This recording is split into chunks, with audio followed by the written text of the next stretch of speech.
we are going to jump in here.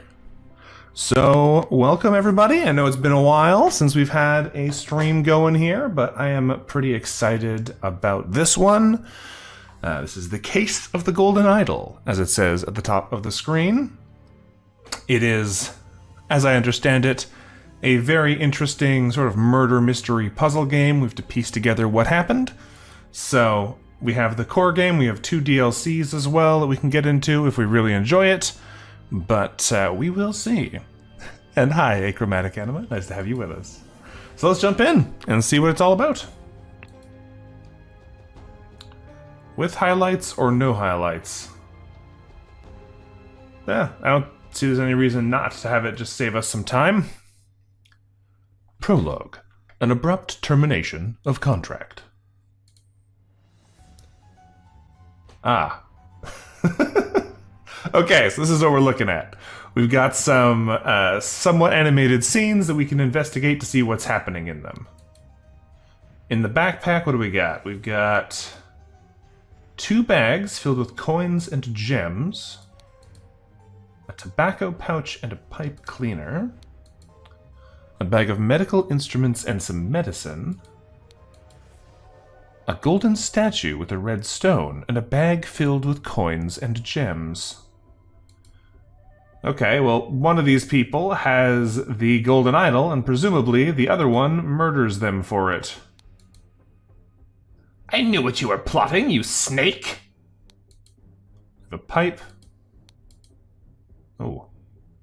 January 5th, 1742. Both parties agree to these terms for the expedition to Monkey Paw Island. Albert Cloudsley has rights to 2/3 of all valuables for funding the expedition. Oberon Geller has rights to 1/3 of all valuables and any golden statues found for providing the map to the expedition site. So we have Albert Cloudsley and Oberon Geller, so we can pull their names out. Do to click all of them? No, it's just the same thing. So the doctor is Oberon Geller. That's the person who had the statue. And Albert Cloudsley Esquire is the other. And we have a dagger. Okay, what do we have here? Ah! Appropriate. We have a scalpel. We have another note. It's the same note. He has the map. This clue's been added to the thinking panel. We have the horn of finger. We have the horn of thumb. We have the ruins of Xenopolis and the Bay of Shadows. Okay, and what is this? A medicine bottle. Okay, so now that we've clicked on everything and kind of have an idea of what's going on here, one thing I noticed is this is still yellow. Is it just because I didn't click all the names to indicate that we definitely had them all? Yes, okay. Now we can switch modes from exploring into thinking, and now we have to put together the information that we have. So Oberon Geller and Albert Cloudsley. We don't actually know necessarily, well, we do know. We do know that Oberon Geller is the one who got pushed off the map, because in his pockets he had the map of the island, and we know that Oberon had the map. Albert Cloudsley had the money, but not the map. When a scroll is completely filled in, words can be dragged directly from the slots. Fair enough. So we know then that Albert Cloudsley pushed Oberon Geller from a cliff in the Bay of Shadows, I assume. Well, let's see if we can figure out where we are. We know there's 2 little islands over there, and if we look at the map, it has to be the Horn of Thumb in order to do that. So, a cliff in the Horn of Thumb on Monkey Paw Island. The scroll has been fulfilled. No hints accessed. While Dr. Oberon Geller was surveying the poor weather with his looking glass, his expedition partner, Albert Cloudsley Esquire, suddenly pushed him off the cliff. Okay. So it all starts off with a murder, and it's only going to continue in that way. Chapter 1. Complications in the Family. The untimely passing of a rural gentleman.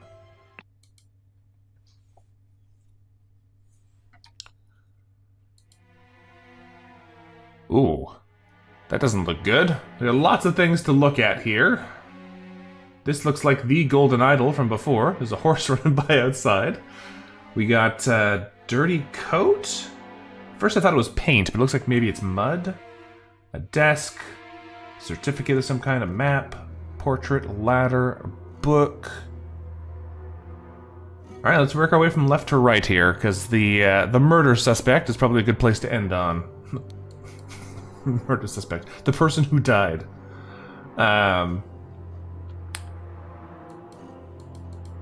Okay, so the idol just spins. A yacht is slowly floating in the river. Let's grab that horse when it runs past here again. A horse is running in the yard, and we took the word horse for some reason. This clue has been added to the thinking panel. I'm sure something about this is going to be relevant, we just don't know exactly what yet. Yes, victim, that's the word I was looking for. Thank you, Allie. Spontaneous combustion? I, Sebastian Cloudsley, will share my humble contribution to the science of anatomy and chemistry. August 22nd, 1786. 12 o'clock. Woke up. A beautiful day. 12:30. Washed and dressed in my dining attire. 1400 hours. Had a beautiful roasted duck for lunch. 1600. Changed to my hunting attire. 1700. Rode to hunt badgers. Had no luck today and returned home. 1800. Changed to my researching attire. 1900. Changed to my dining attire. 2100? I don't know how you say that in 24-hour time. Had a tasty beef loin for supper. 22:30. Filled in my diary and went to bed to continue reading for my research. Okay, well, we got a bunch more terms there. Let's see what this map says. We have Woodshire, Crow Tower, and Blackfield, with some interesting little pictograms beside them. Okay, who's this? This clue has been added to the thinking panel. Great. I guess this is him, but alive? I think the evidence here is just showing us that this is the dining attire. So we know that this isn't the dining attire. But we'll see. This is the date. So it is currently the 23rd of August. What was the date on this? 22nd of August. So this is the day before. Yeah, Woodshire would have been more accurate if we're saying that it is actually British. Henry Clover. Lead poisoning. Interesting. Okay. What do we have over here? Well, the man is not breathing. His head is badly wounded. And a ring with a ruby. So, okay, what are we doing here then? We know this is Sebastian Cloudsley. He's the only person in the scene. Sebastian Cloudsley. Oh, we have to say which area he is the lord of. Okay. Well, that's dining attire. That one's easy enough. Presumably, this is hunting attire, and this is researching attire, but this one has the measuring instruments in the pockets. So it's possible this is actually a researching attire, and this is hunting attire, which means he died while he was out hunting. Yes. Looks like we were correct about that. Let's go double check what the outside of this place looks like and compare that to the map. It's got the lake there, So if we take a look at the map, that means it has to be Blackfield, or the river, rather.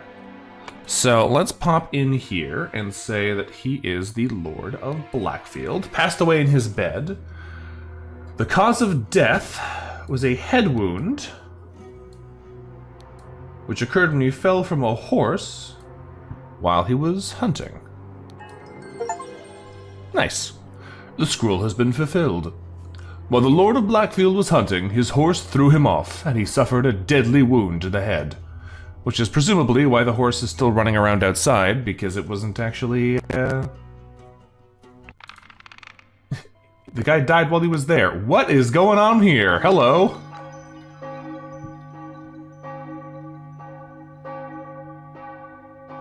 Some good faces down here.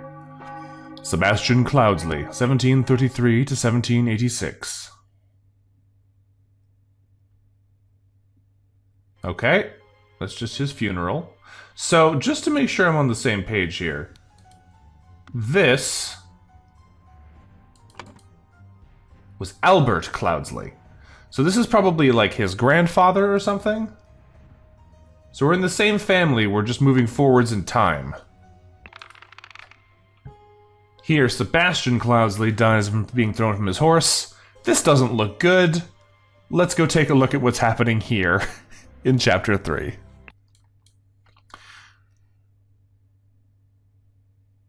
Chapter 1. Sorry, it's not Chapter 3, it's still Chapter 1. Complications in the family. The dramatic departure of an outsider. Yeah. Alright, that doesn't look healthy. Let's go see what's going on here. Spare me, devil! I was simply following orders. The Astonishing Monkey Man, property of Pear Brothers. And a knife. Well, we'll come back to you in a second, because you look a little preoccupied right now. Oh, this is another area. Interesting. Okay, we'll start here then. He's on fire. He's got a scorched horse brush and a scorched knife. So presumably he's a stable hand then? What the blazes? The August Jockey Club Derby. Race 3. Win Raging Sultan. Place show wager £35. Okay. Now, if it's all the same to you, I will take my leave. Spontaneous combustion. To perform the combustion trick, you must first cast a freezing spell. The sacred glyphs for combustion on the idol. Interesting. The idol here has a blue gem, which presumably is the freezing color. So if we change... Can we change these? We can't, but they can. So when the gem is blue, it must be freezing, and when it's red, that must be combustion. Is this the set that it's set to now? I don't think so. It is. So it says the sacred glyphs for combustion on the idol are these. I guess the freezing spell we haven't identified yet. There's the ruby ring. £1, 2 shillings, and 2 pence. A very specific amount of money. What do we have going on over here? Interesting.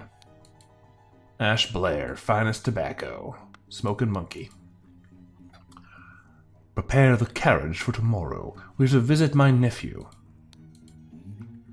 2 shillings and a penny. A dagger.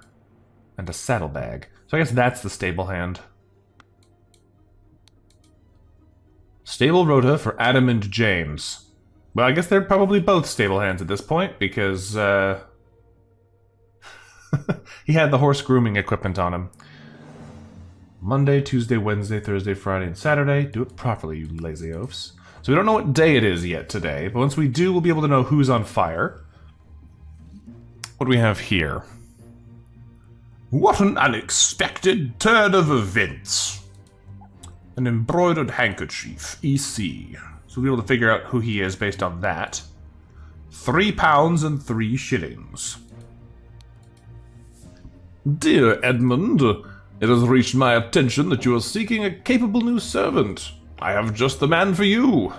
David Gorin is an experienced coachman with a diverse set of talents that I'm sure you'll find useful. If you're displeased with his services, do not hesitate to let me know. Yours, Theo. He's got a stiletto blade and a newspaper. Lord Edmund Cloudsley's speech stirs Parliament. Okay.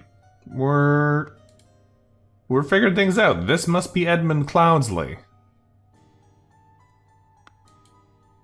Let's go take a look at the other things here. We got a little grabby hands dragon. I love him. Let's go see what's going on inside here. There's still a bunch of things going on here. Fat Lord A and J, the pair twins. Ah. Batley, Cloudsley, and Cubert. So this is the Batley house, because it has the Batley crest over it. And incidentally, that means that we recognize these three from before, or at least these two, because these were on the first map we had in the previous one. Interesting. My apologies. He can be so bad here sometimes. Whole selection of rings. £4. The amount of money that people have is obviously going to be important in this one because they keep showing us.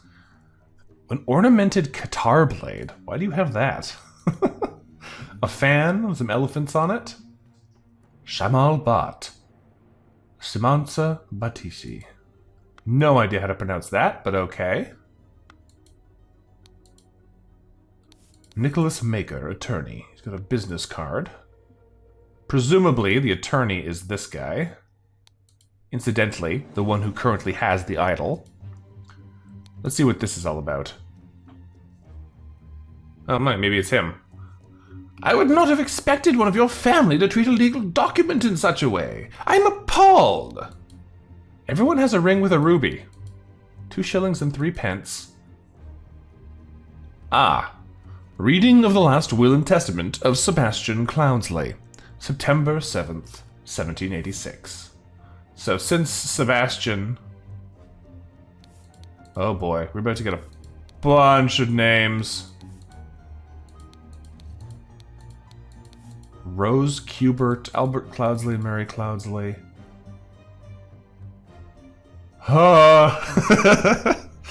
Clearly she likes shanking people with style? Exactly. Alright, what's this on the floor? Aphorisms by Sebastian Cloudsley. How to be happy.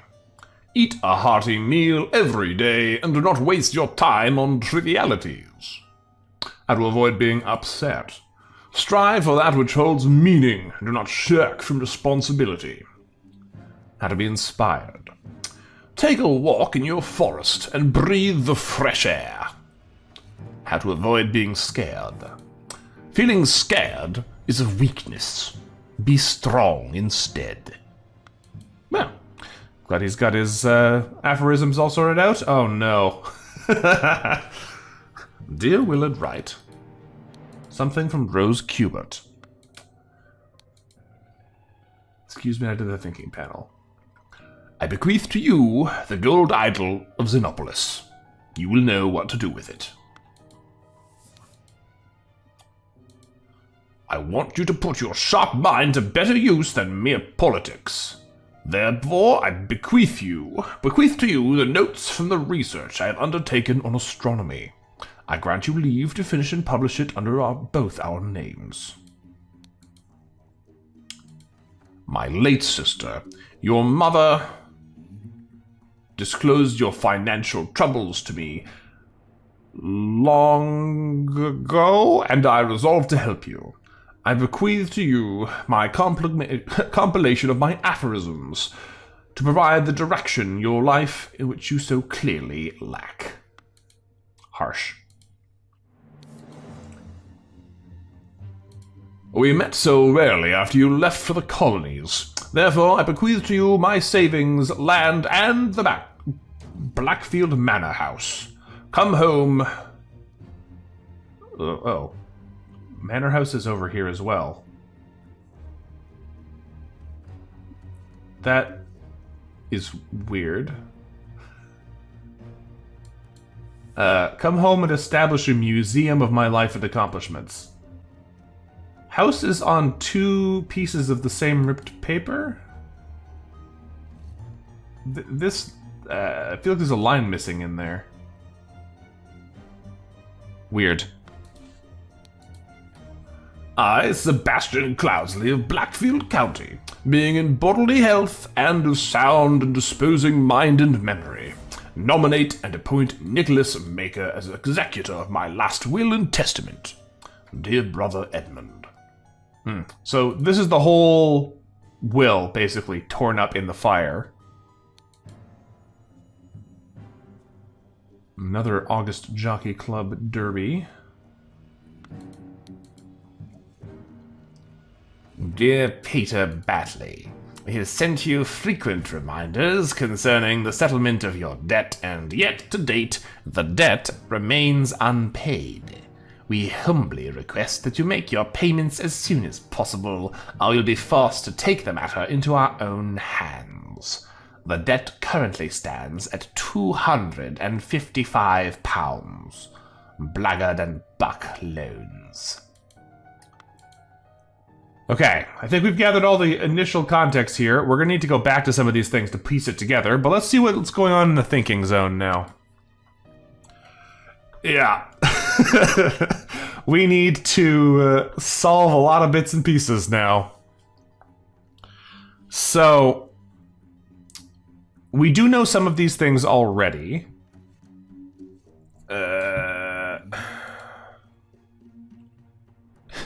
Right? 255 pounds at that time was a lot of money. Is there an easy way to look between...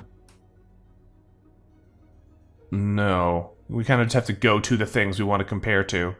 So, there's also a missing painting here, which is interesting. You can see because the wall's discolored, but there's nothing that would indicate that there's something that should be there. Where did we get the family tree? Was that this one? Yeah. So, here we know that Peter should be the person that this was directed to. So, and the reason we know that is because he says that it is my late sister, your mother, and that's the only one that directly has a child clearly connected, so that makes that pretty clear. So it's Peter Batley. Is this one? We know that... where did it go? We know the golden idol of Xenopolis is in this guy's hands, and since he has... No, he doesn't have a whole lot of extra information to give us much here. He has what looks like the idol in front of him. So he's using it now to set this person on fire. But we don't have a whole lot of other context about him directly. We know this fellow here is Edmund Cloudsley. Do we know anything about him? And what he would be doing? Unclear. Also, I have a cat that we're taking care of who is much louder than our normal cats. You might hear them in the background occasionally. So, we know who Edmund Cloudsley is, but we don't necessarily know which of these things was definitely addressed to them, unless it was just this because he has the idol. Presumably it has to be this because he has the idol, but we'll see. Now, we have 2 more things here. This is the one that we want someone to make a museum of his life and accomplishment. It does look like they fixed the house problem in this version of the of the picture. And we have the person who has the astronomy element. So let's go see if we can figure out who that is. Because of the 2 people that we know are left, we know that it has to be either Rose Kubert and Willard Wright. So Rose, over here, doesn't really seem like she has anything astronomy-related in her inventory. She could be the person who he gave some of this to, but the fact that the aphorisms are on the floor here. It just kind of indicates whoever got them just threw them away, rather than it being somebody who's still in the room. Now, the other thing that's relevant here is we actually know this has to be Rose, because of the two people that are left unidentified, we have context here that one of them is named Willard, and one of them is called Rose. So, presumably, the woman is not Willard, but that might be a bit of a stretch. Let's put Rose Kubert in here. We put... where did he go? Edmund Cloudsley is... Gotta get my people identified while we have the chance here. This is the person who got the idol, so let's know that's Edmund Cloudsley.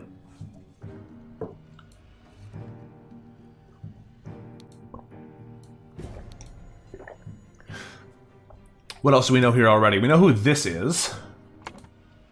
Because if we look at him... Well, maybe he's not. He has an Edmund Cloudsley handkerchief. So I assumed he was. But maybe he's not. If he isn't, why did he give this guy the idol?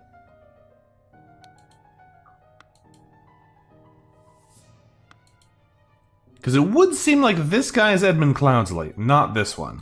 So let's just move these over here and see if we can figure out who this guy is afterwards. Of the other people in here, we know... Do we know the date of this yet? Maybe we do. Maybe it has something to do with the information we have about this. September 7th, 1786. So we know it's September 7th, but we don't know what day of the week that is yet. Do we have a date somewhere? I don't know if we do. Is this today's newspaper? It is, September 7th. So it's Monday, September 7th, which means that we know in here that James was doing the horse grooming. So this is James. Do we know their last names?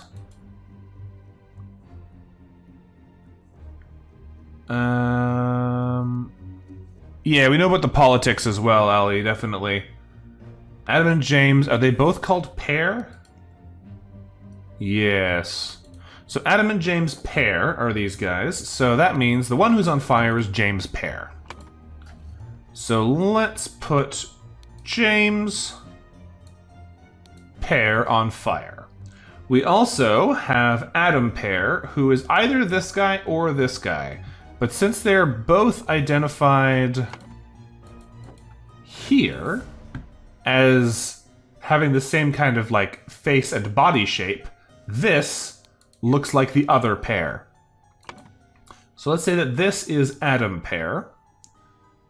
And our third fellow here is actually the one who is in the letter. Because we know here he was suggested to hire David Gorin. And I think that's this guy. So let's identify him as David Gorin. We know this is Nicholas Maker. We only have two people left to correctly identify. One is this fellow. What the blazes? And the other is the guy with the actual idol. So there's a fair chance that this is Edmund Cloudsley, because he's, or... Yeah, I think this is probably Edmund Cloudsley then, because he has the notes for it. But then, who is the person with the idol? Is this Willard Wright? Of the people who are left, we know that we have Rose and the other remaining person. I have a feeling that Rose is the one who got the house, because if we look at the document here, Rose is the other family member. Willard Wright is a friend, but not actually, like, in the family. So they'd be less likely to give them the actual whole family deal. So let's jump back into thinking and say that Willard Wright was given the idol. So this is Willard Wright. And Rose Kubert was given the house. Yes, okay, we're correct on that front. Now, this is probably Sebastian. It's the only person we haven't named yet, and it is the person who is here to testify, or is there? This the person who's dead. So I guess it can't be them. This is Sebastian's will. So hold on a second. It's the only name we hadn't used, but it's the only name we don't need right now. So it's not Sebastian. So who else is this then? Presumably it's Peter Batley, because it's the only person here we haven't named, that we have a name from. So let's put Peter Batley in there and see if we're correct. Yes. Okay. Now, we've identified all the people and this context. Time to figure out what actually happened. So suddenly, James Pear died from spontaneous combustion. Now, what is this sentence trying to say? Someone was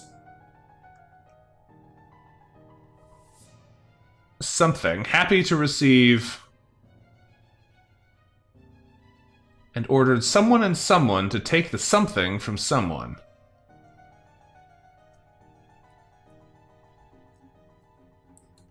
Interesting.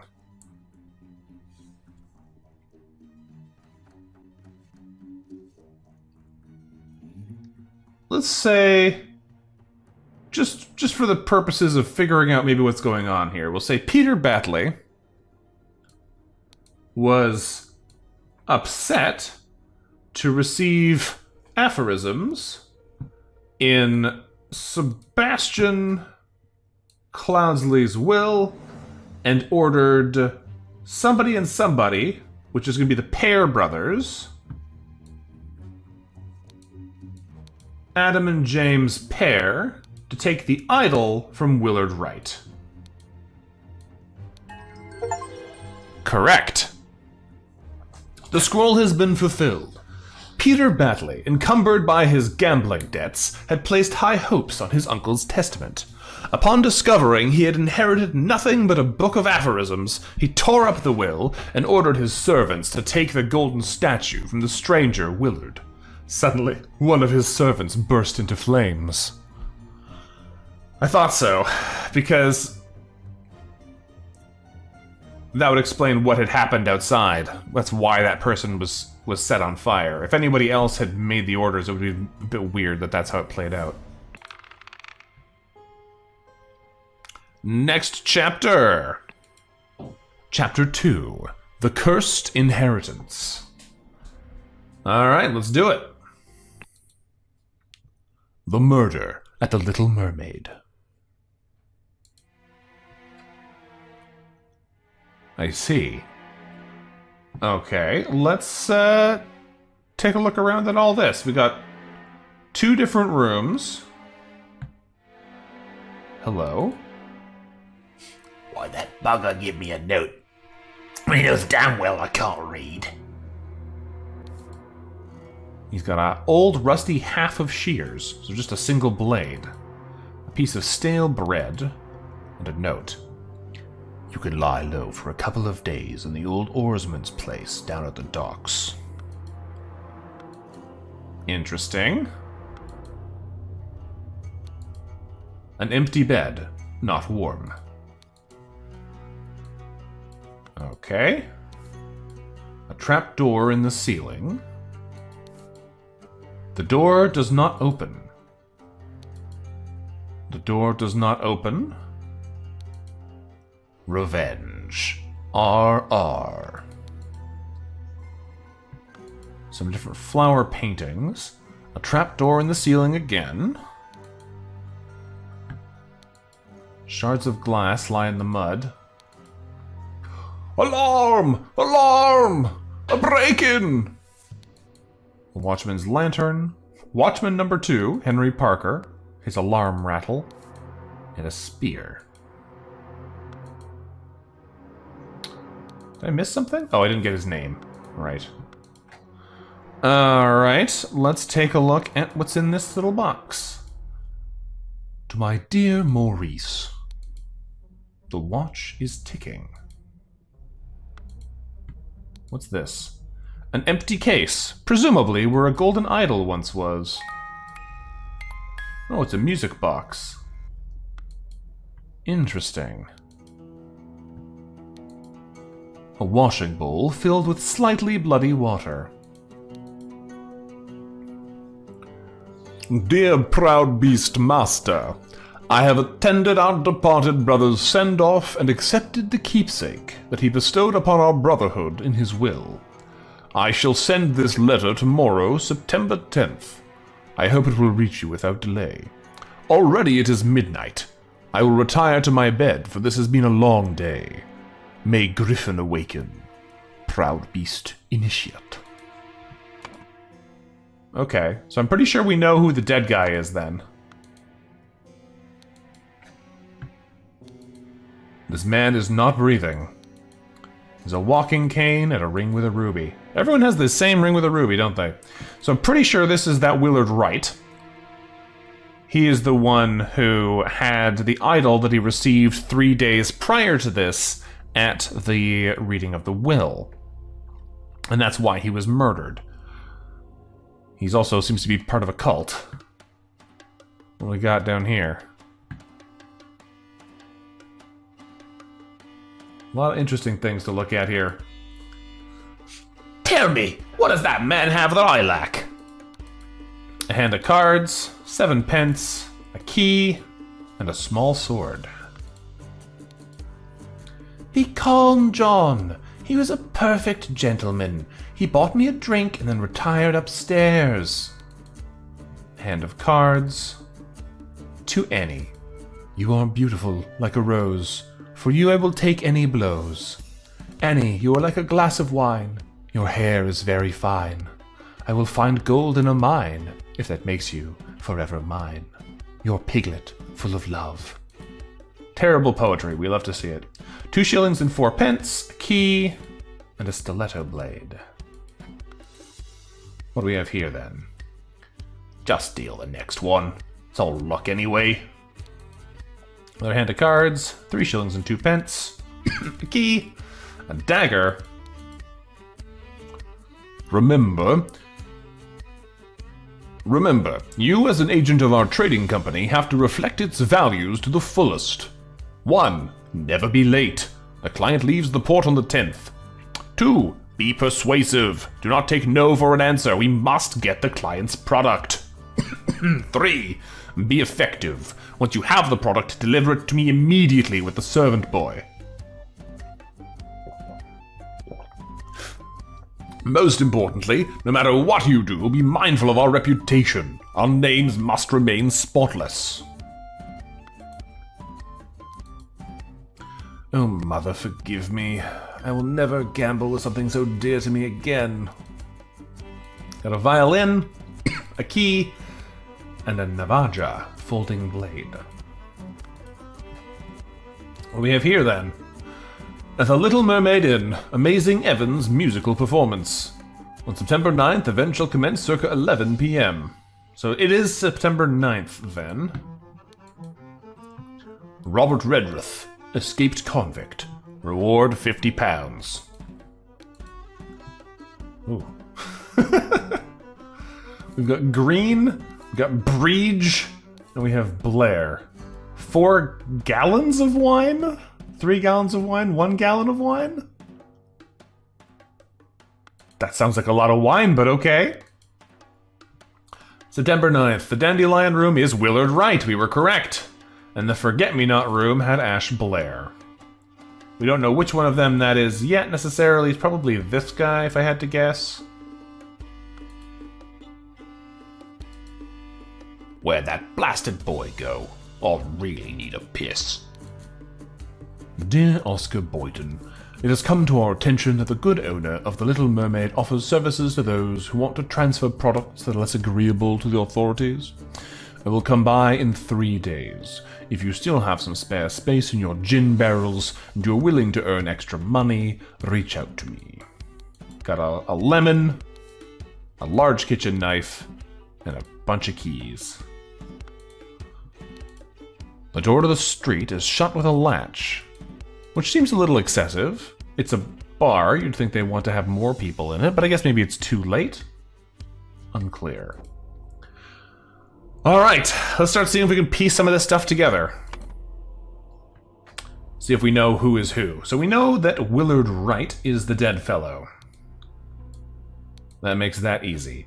We have a bunch of unclear piece about it. We know the Amazing Evans is this guy with the violin.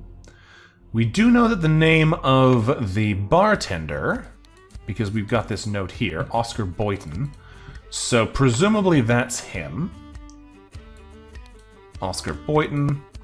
If we look at them, we know this guy's name is John, because she refers to him as John immediately. So we don't know his last name yet, we know his first name is John. We know that the woman's name is Annie, but we don't know anything else about her. She's Annie. We know that this guy is probably the one in the other room upstairs. Because we know from the ledger here, Ash Blair is in the Forget-Me-Not room, and we know that the other two people are not called Ash. So there's a reasonable chance then that this guy is Ash Blair. We also know that the guy outside this window is Henry Parker, because it's on the thing he's holding. So that makes that nice and easy. There's a good chance that this is the murderer we saw listed outside. So we can check his poster, Robert Redruth.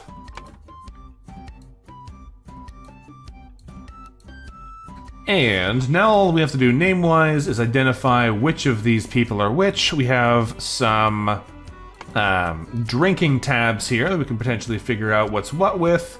Green, Breege, and Blair are the names in this. And we know who Blair is, so Green and Breege are probably these two. It's just a matter of who's drinking more. There's one last clue here, which is how well they're doing. Okay, we actually know then. G is Annie Greege. Well, yeah, because we know the other one is Annie Green. Sorry. And John Breege. We also have OB, which is Oscar, so he came in for a game. And we also know that Evans is Maurice, because his name is here. So now we have to identify who was gambling in each of these games. We know that Willard was gambling here, and he might have won something from Maurice, which is interesting. Annie Green is there, because after that, Maurice Evans stopped gambling and was like, oh man, I really screwed up. We have Annie Green again here, alongside John Breege and the bar owner. Oscar Boyden. And then we have the set at the very end who are playing when the game actually started. Annie Green, John Breege, and Ash Blair. Poor guy. Willard just took Maurice to the cleaners. Interestingly, though, this Revenge RR seems very curious, because the only person we know RR is Robert Redruth. So why is he involved with this? We know that whatever happened, Willard Wright got stabbed. We don't know what with yet, but one of these weapons stabbed him.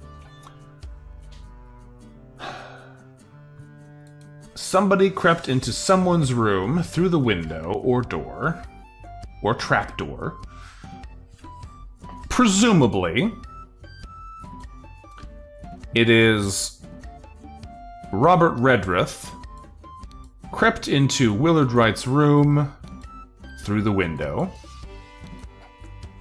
while John Breege, Annie Green, and Ash Blair were playing cards with loud music, and he got stabbed with a shear. So that's not correct.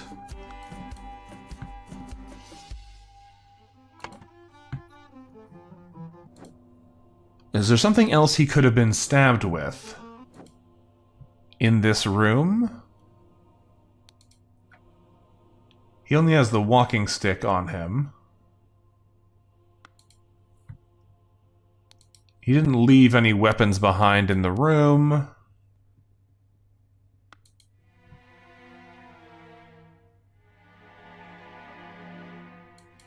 Presumably this is saying that the door is locked because it has the key in it and he's inside. It's possible that he could have come in from somewhere else, but like, this window is latched, so it's not open. He couldn't have come in through this window and then come up through here. He must have come in through the window. But the question is, was it definitely him, or was it somebody else? If I just change the order of these, that probably doesn't make a difference. I think the question is maybe just what did he get stabbed with?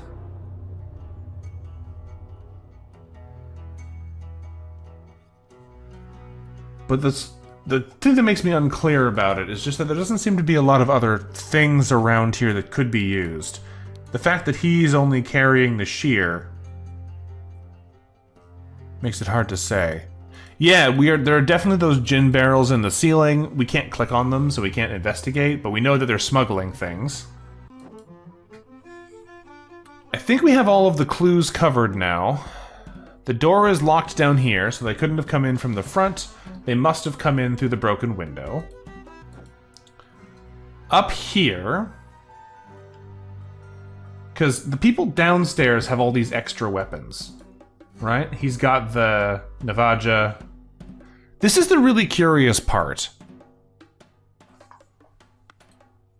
Yeah, what might have been happening here. The only part that makes me unclear about this, because it's possible that our fellow was hiding in the ceiling, came in through the attic, and broke his way out the window. But why would he break his way out the window if he could have just unlatched the window? Because the latch is on the inside. So that part is possible, but it doesn't make a whole lot of sense about why the window would be broken. If we put this back in and just change this to be through the trapdoor instead, it stays incorrect. Actually, you know what I think the problem is? The problem is that these aren't the people who were playing cards at the time. Ash wasn't playing cards with them yet. It was Oscar Boyton who was playing cards with them. No. That's not it either. Because it can't have been this set. Oh, it could have been. Hold on, it could have been this set, and that's why he was able to sneak in. Then when our guy came back upstairs, he gets murdered. So let's change this then to say that Annie Green, Willard Wright, and Maurice Evans were playing cards. No, Willard Wright, Maurice Evans.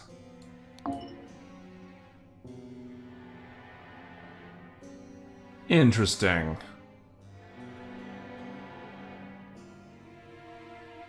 Okay, we're going to take him out of this altogether. What we actually think happened is Maurice murdered him. Which makes sense. I think Robert Redruth here is just being framed. I wasn't sure why Robert Redruth was involved at all, but I think the real answer is that Maurice told us he lost something valuable, right?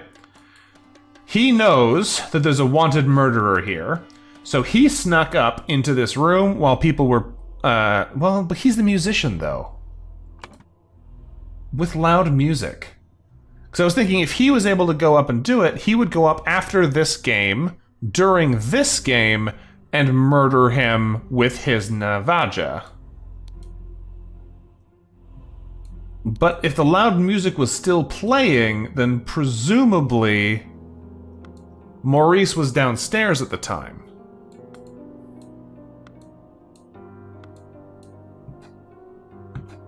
Unclear. Let's put this in here while I'm thinking about it, and then we can figure out the rest later. The window is the other problem, though. The fact that the window's broken from the outside makes it unlikely, because the door is still locked. He couldn't have snuck in while they were playing because he's there. So I don't think this is it. I don't think that's it. I do think there's a fair chance that this is intentionally there to blame the murderer for something. The already wanted man. So, if the music is playing, then we know that Maurice has to be downstairs, because he's the one who's creating the music. So he can't be the one who did it.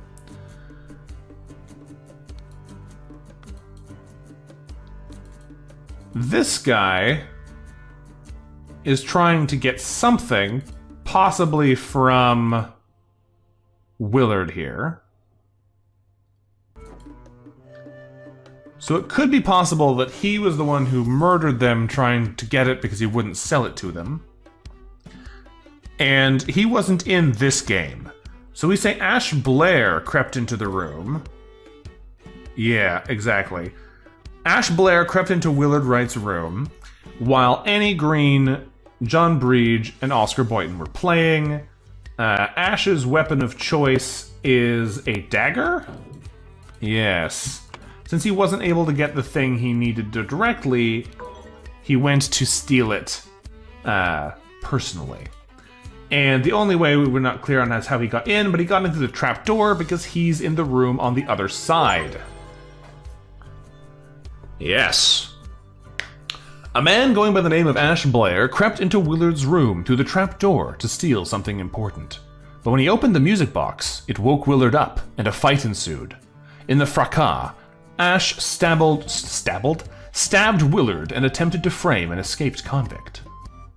Yeah, because if we take a look at the ceiling here, that's the only other way he could have gotten in other than the window. So what he did was, he snuck in through here, murdered him after the music box triggered it, and I don't actually think the glass being outside was broken during the fight. I think he just broke the glass and opened the window to support his revenge murderer theory. I think these are both red herrings that that our boy downstairs did to make it less clear. Because you can see here that it's unlatched. So, like, I'm feeling he just did it to make it look like something was obviously wrong and to leave evidence so that they would find it while he was in his alibi downstairs playing cards. Okay. Oh, hello. Good morning, innkeeper. I hear a man was murdered here a week ago. Aye, deranged convict did him in. Now bugger off. Tell me more about the evening when Willard Wright died. I will make it worth your while. You know that I said fracas perfectly and screwed up stabbed? Listen! That's how language works. Sometimes you say dumb things in the wrong places.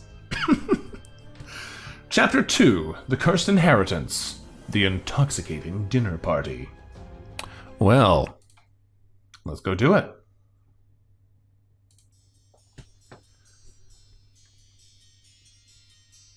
Looks like we got a big place to explore here. These sure are fine coats. He's got an expensive cigar. Little Pip, run to the city and grab me some Ash Blair tobacco and a bottle of gin. I will pay you when I am back. David. Oh boy. An overcoat and a hat. An overcoat and a hat. He stole a cigar. And what is this? Dear Miss Richards, I enjoyed your company tremendously when I visited your father last month. I am certain that you would wish to hear the rest of my thoughts on the shortcomings of our society. I invite you and your father to a dinner on April 8th at my manor. Sincerely, Edmund Cloudsley. Dear Mary, here is something for your diary from me. For you, I would fight a tiger and win. Peter Batley, 1788, March 5th. Do you like my drawing of a tiger? I think you will love it. Alright, so we know her name is Mary Richards. We just don't know which one she is yet. There's a syringe in here. A syringe with some liquid left in it. Great. Let's go to the right before we go up. This clue has been added to the thinking panel, has it? Just the whole house? Ah, we have to name all the rooms, I guess. What's up here? Inside an old mattress, there's a whole bunch of stuff. Maybe like a skeleton key kind of deal? A small bottle filled with amber liquid. There's that clock. It's the watch we saw earlier. It might not be the same one, but it does look very similar. This is an uncut skeleton key. Monkey Man versus Striped Dark Hand. Now that's some quality looking Pulp Fiction right there. Monkey Man 2, tooth for tooth. We love it. Alright, what's going on down here? Miss Smith, 2 eggs and a pot of tea each breakfast. No heavy food for dinner. You're responsible for little Pip doing all his errands. Mr. Walker, I am to be woken up and dressed at 7 a.m. I expect to receive my daily newspaper by noon. Miss Baker, I expect all my rooms to be cleaned every day, twice on the days I have visitors. David Gorin's job requires that he may arrive or leave during night. No complaining about this. Edmund Cloudsley. Thank you, dear. No, I threw it out. I do not read such dirty literature anymore. I do hope our master's guests are satisfied and that Brian served everything as instructed. Got a little key, and this is the shape of a bigger key. The dinner party will take place on April 8th. Everything should be ready before noon. Prepare roasted boar. Young Miss Richards appears not to enjoy meat, therefore prepare some alternative side dish.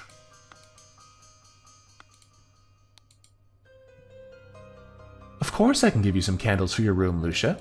I assume you're itching to continue reading that scandalous novel. A small simple key. Dear Ada, I have to use this letter to share good news. There's no substance to the claims that your late husband used his position to squander church money. The judge has decided to remove all accusations, and you'll be no longer a target of baseless gossip. I truly and sincerely hope this will provide some comfort in these dark times when ignorance and impudence go hand in hand. May our Lord steward over our poor souls. So that's Lucia, that's Ada. Let's pop into thinking real fast and just name them before I forget who's who. So, Lucia and Ada. Is that right? I think I did that backwards. I did that backwards. That's fine. Now, do we know their names? Presumably this is Little Pip also. We might as well put that on there. Do we know their last name? Ooh, hello. The pantry. 3 loaves of bread, some lemons, a basket of potatoes, a sack of flour, opaque bottles labeled water, cut vegetables, and a big piece of meat. Okay. Not what I meant to do, but that's fine. Does this have more of a name? No, because Miss Richards is not one of the servants. We do have names here. It's possible that Baker is the one doing the cleaning, and Smith is the one doing the cooking based on their positions right now. That would make sense to me. So let's make it so that Baker is the one doing the cleaning. Is that what I said? Yes. Let's see what else is going on in here. To Miss Smith for 3 years of service. Great. I love a weird cow thing. The wine is in here. Full and sealed bottles with red liquid, labeled wine. And brandy. Full and sealed bottles in amber liquid, labeled brandy. What's in the final room? Door to the outside, not locked. So presumably we're going to have to figure out whose rooms these all are. The door is locked. The door is locked. What is this? More key blanks. Someone is breaking into different parts of the house. Oh, interesting. Set of lockpicks. Ash Blair, finest tobacco. A dagger, a pistol, and David. Clean up the barn until Wednesday. I plan to continue experimenting with the artifact. Edmund Cloudsley. So David is the same person from before, David Gorin. Is this David Gorin's room? It must be, if it's in there. Let's just mark that in for David Gorin. He's doing some crimes, it seems. What do we have in here? Some candles. April 7th. Dear Diary, this has been an ordinary day, mostly spent in preparation for tomorrow's dinner event. I do believe the time has come for me to ask for a raise in salary, after all these years I've worked here loyally. It's a difficult conversation to be had, but I will strengthen my will and talk to Master about it tomorrow. Hortius, the wise slave. Fables about rulers that make you think. £1 and 2 shillings and an ink pot. So, presumably, it's Ada who has the candles. What's under here? Paint. Down with parasites! Too long have they feasted on our blood and sweat! Yeah, definitely getting some anti-nobility vibes from whoever lives in this room.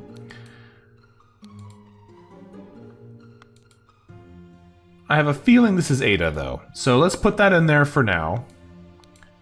We can adjust if we have to. Upstairs we go. The door is locked. 4 shillings and a penny. I will not change the rule that the staff member who has worked here the longest gets the bottom room. Do not bother me with such nonsense again. Oh. A knife? Mademoiselle, the laceless count, the besmirched lover of Lusitania. Okay, well that means this is definitely the other servant's room. Oh, it removed them! I forgot I haven't finished this yet, so it just removed them. Let's put Lucia back in there. Where's her name? Lucia Smith is here. I forgot you can only pull them from places like that once you've confirmed that that's definitely who it is. Whoops. Alright. And if we go back downstairs...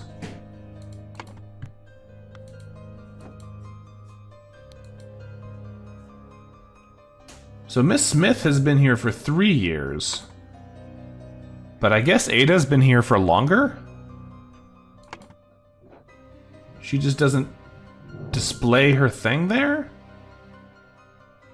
It's possible, but like...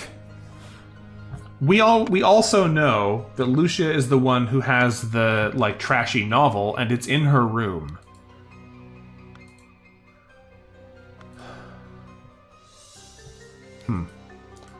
Door's locked. Remember to take the fourth one from every row. Raulu Cthulhu, Star Child. More candles. Ink and 3 shillings. So this could be Ada's room at the very top. If they're arranged in like in order of seniority, like tenure, then the bottom room would be where'd he go? The bottom room would be Mr. Walker. And that would make sense that he's the one who is like, I'm tired of dealing with these people because he's been here for so long. So let's put that in here instead. I don't know what his first name is yet, but we suspect that's his name. I don't know what this is supposed to say either. This is presumably where little Pip sleeps? With all the stuff he's stolen? Because we know he steals things? That wouldn't surprise me if he's the one who sleeps in there. Alright, back upstairs. Let's finish looking around this place. What is this? Platonello, the ideal republic. Visions of a utopia with order and structure. Dr. Abram Anderton, secret codes. Such trivial ciphers as reading only the first word of every line are easy to produce on short notice, but extremely unsafe and easy to decode. Consider this simple example. Money as denominator of value has evolved and changed a lot. Still, in savvy hands, it is a powerful tool. Money has changed hands. So we know that they're talking about codes in here because this one was telling us to take the fourth one from every row. So there's somewhere where there was a message that we have to be able to pull more bits out of. I just don't know which message it is. This one, I guess? No, because this is from Edmund. Edmund Cloudsley wouldn't be writing coded messages to his general staff. It would have to be somewhere else. I don't know where we've seen another coded, possibly coded message yet, though. Maybe the diary? No, because that'd be N in Z nothing. So that's not it either. Somewhere there's a secret message, but we'll have to go figure out where that is later. What else do we have here? We have a little, inside the green vault is the idol. Inside the yellow vault, 2 sealed bottles of a cloudy liquid labeled peptic tonic. Due to the sensitivity of your stomach, I advise abstaining from alcohol for the next month. Also, consider a glass of peptic tonic before eating to avoid upsetting your digestive system. A sealed bottle labeled opium.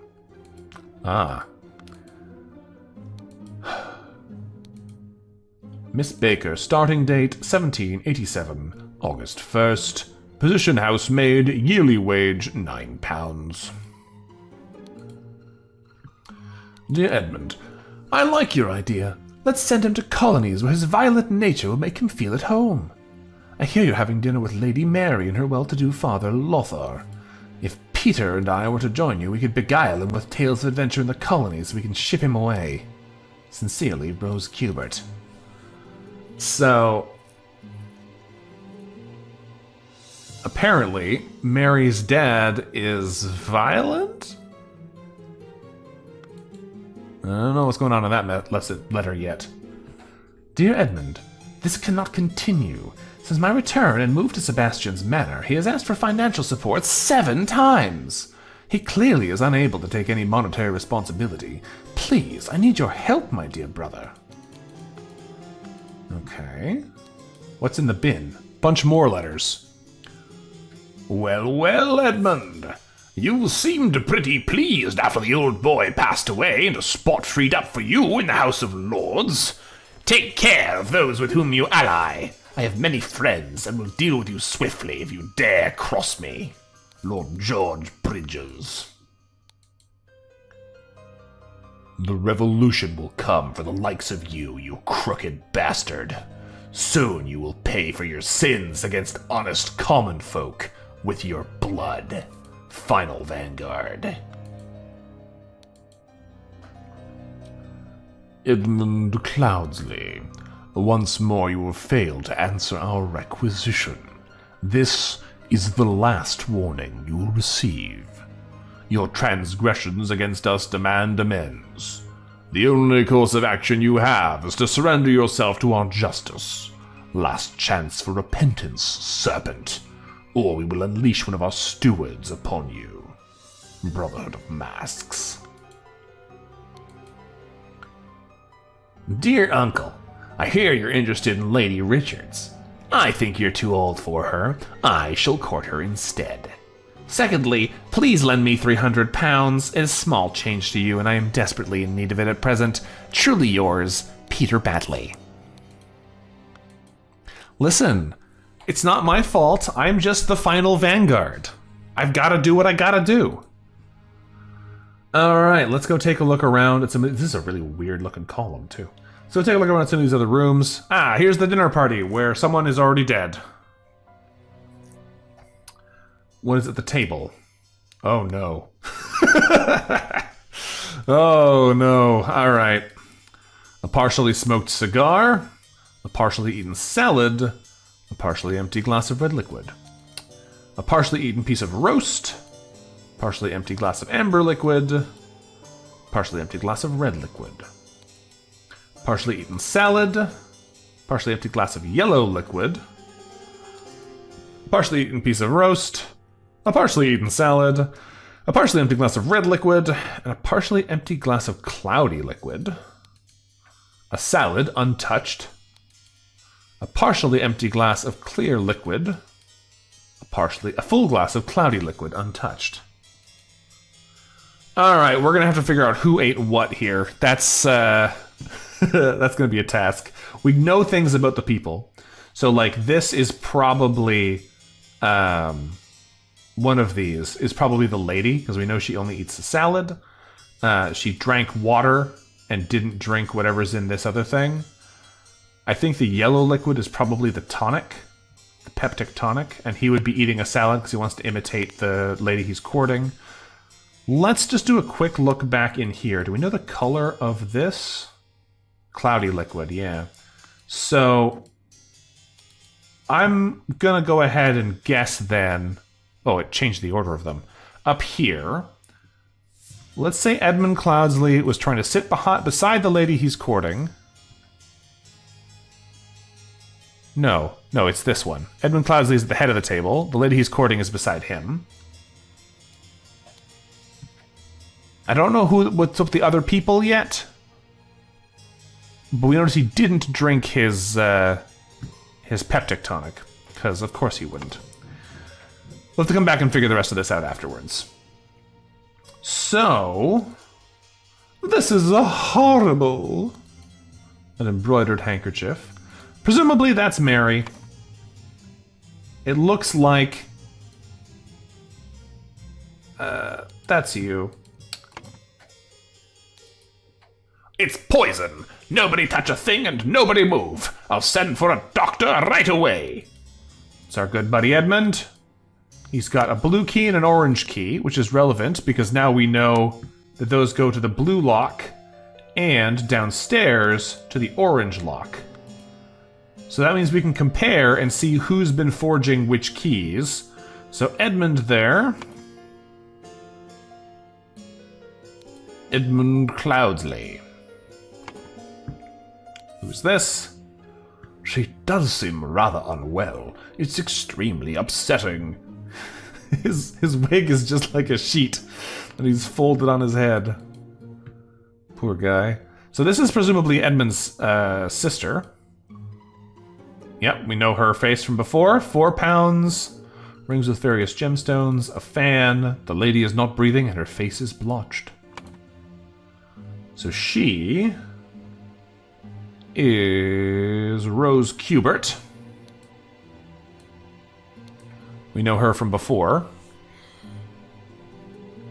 Who else is here? You killed my aunt, you devil! I should execute you on the spot! A pack of cards, 2 pounds, and a fork. And that's our good buddy there, Peter. And this is the butler, I assume. Oh, my lord, this has nothing to do with me. Note to self, if you get frustrated when working, remember the tale about the rich lord who married his donkey, and you will feel better. 1 shilling. Orange key. Blue key. Small simple key. Ensure that the beautiful lady sits next to me during dinner, and I will slip you a shilling. Peter. Well, he got his shilling, so presumably that means that Peter's spot is this one.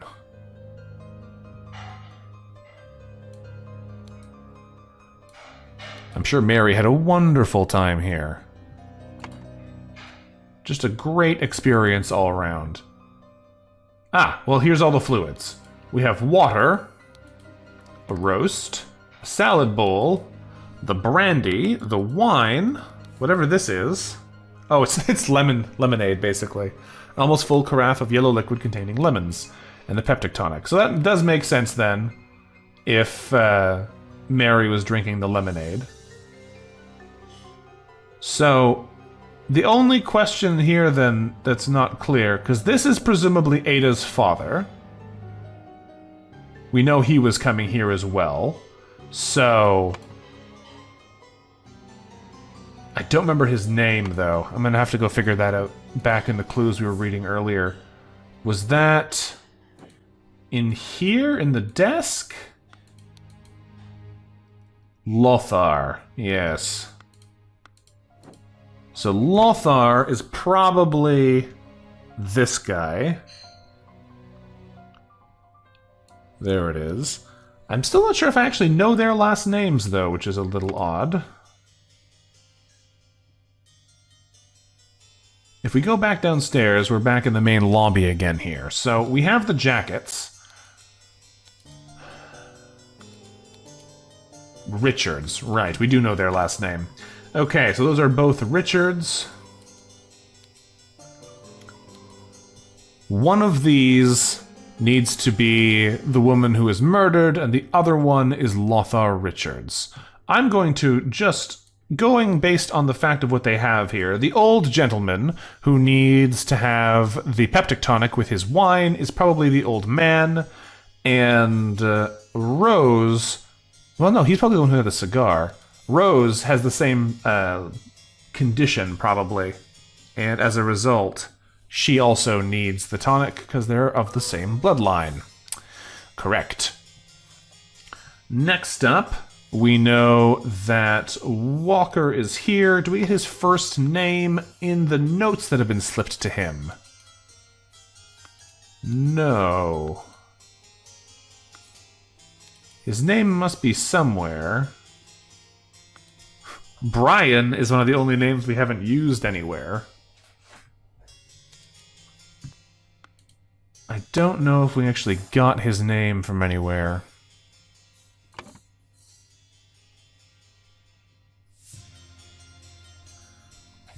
Okay.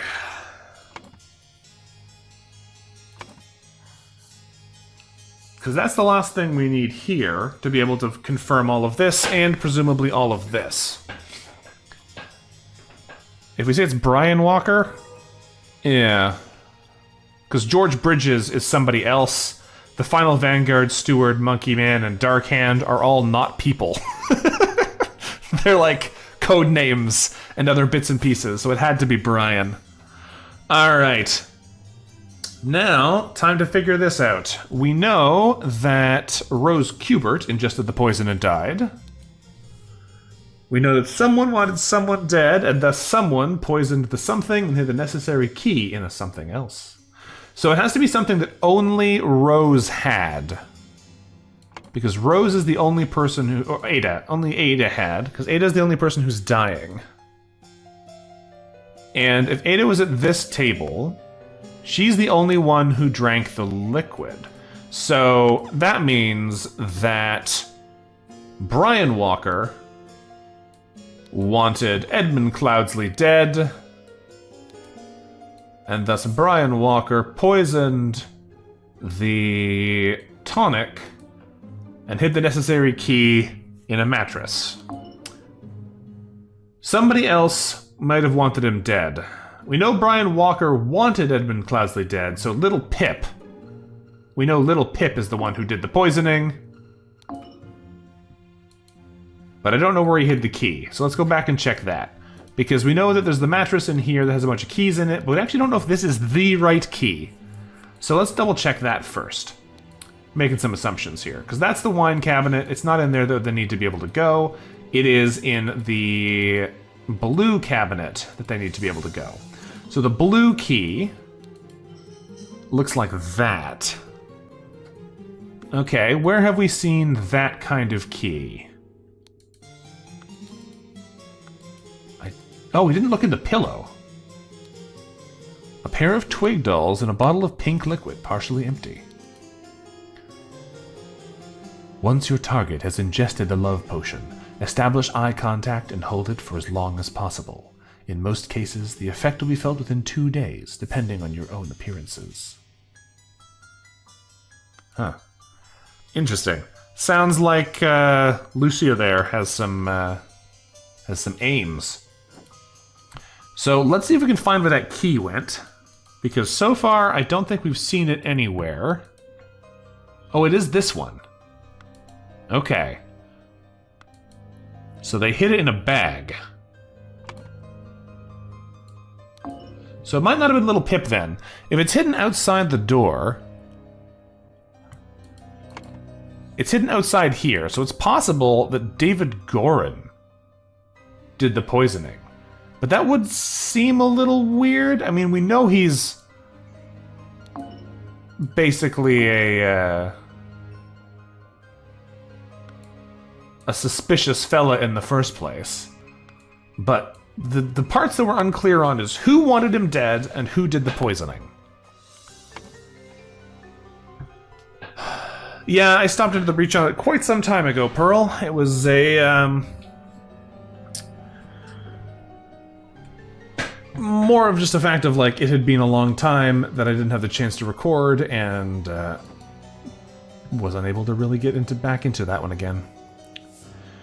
So, who do we think actually did the murder here? Because, honestly, I think Brian Walker is the one who most wants him dead. Of all these people, Peter doesn't like him, but he's mooching off him, so he doesn't want to kill him. Rose doesn't want to kill him, she's working with him. Mary is disinterested in him. Lothars are dead, has very little interest. It could be one of these three, but it's unlikely, I think. Lucia and Ada seem like they've got their own stuff going on, but they're not likely to be doing actual murder. Brian Walker is the person who's tired of the nobility and wants them dead. He's saying he doesn't want anything, he didn't have anything to do with it because he didn't actually do the poisoning.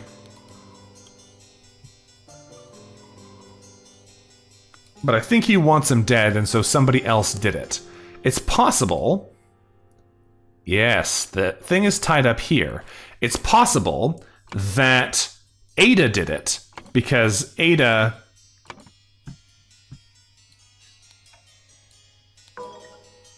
We're close. Ada Baker definitely is where the key is hidden.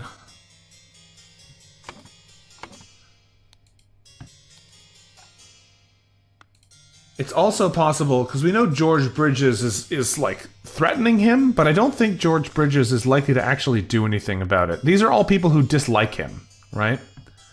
Peter Batley, the Brotherhood of Masks, the Final Vanguard, and George Bridges. I think it's unlikely that it's one of them. Maybe it is. Let's pop some names in here and just see. No, I didn't think so. The Final Vanguard is actually more likely, though. Because Ada has this, like, coded message thing. So it's probably Ada did it because I wanted them dead. I should have just told myself that was the answer, if that was all it was.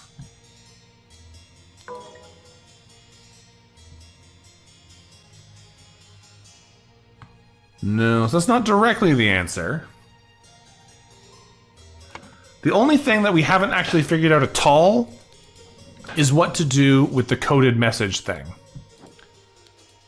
Is there somewhere else that there's a message that we can use to figure out what they're trying to say was in code?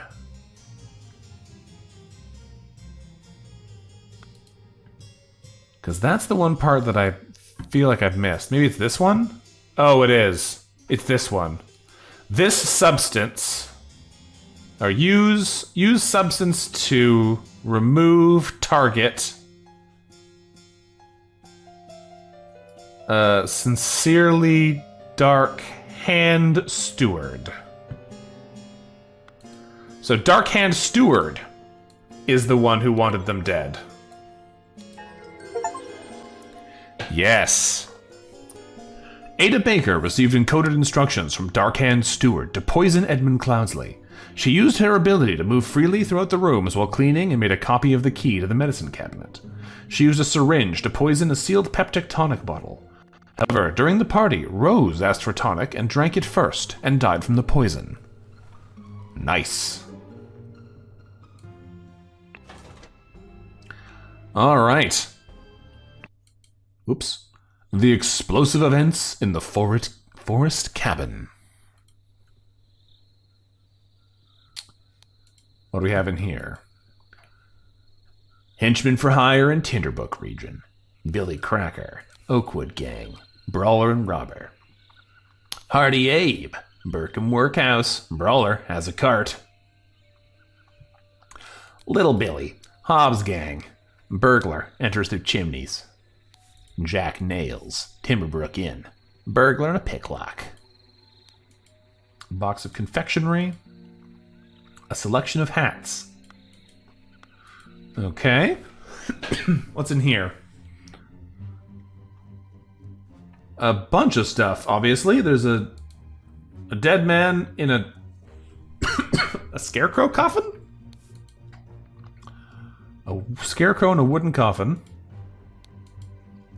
The man is breathing, but appears to have lost consciousness.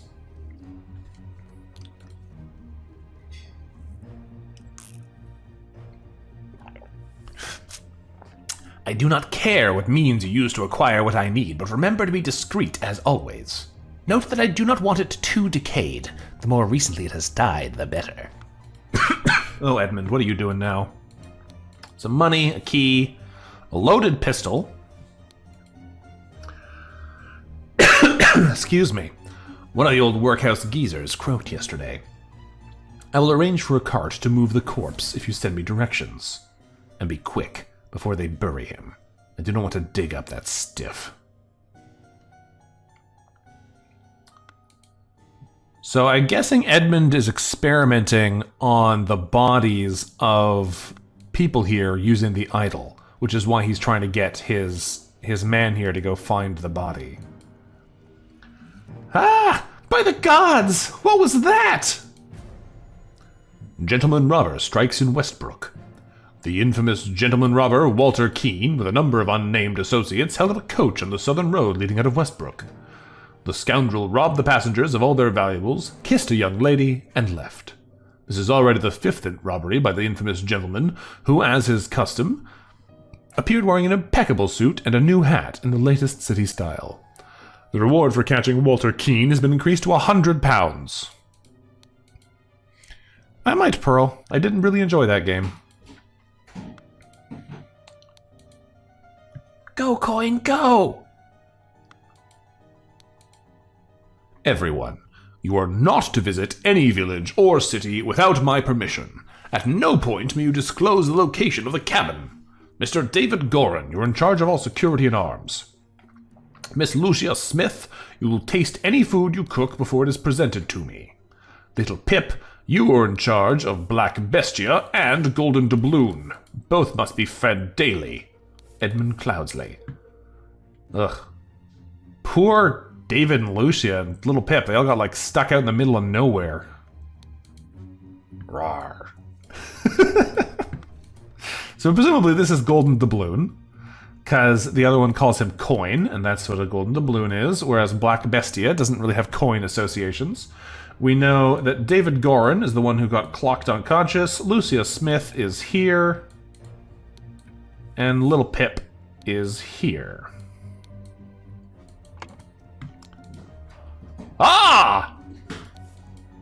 He's got a sword, a ring with a ruby again, a wrapped piece of confectionery, and a loaded pistol. Well, he's getting like blasted backwards by something in that room, which is exploding, so we're going to go in there and see some violence in a second. Presumably that is Walter Keane. So let's make that note before we forget who it is.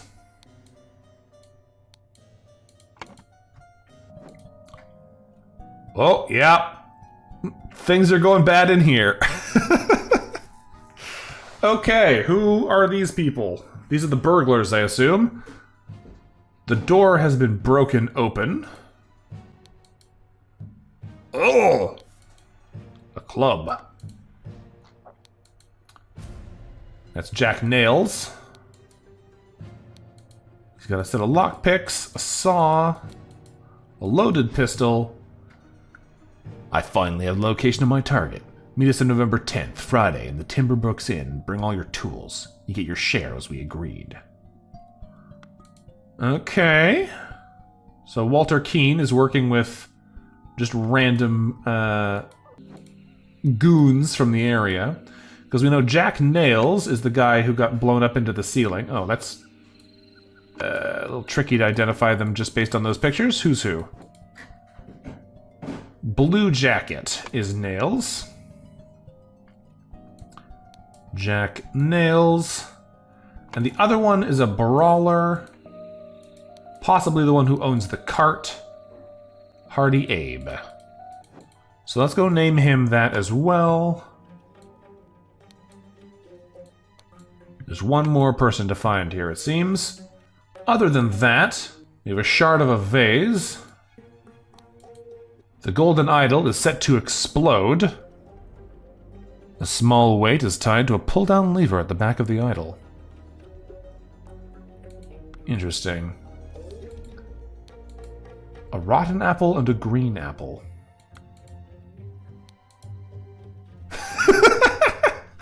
What are you doing in there? Edmund, what are you doing in there? Interesting. Vacuum, version 1. This simply did not work.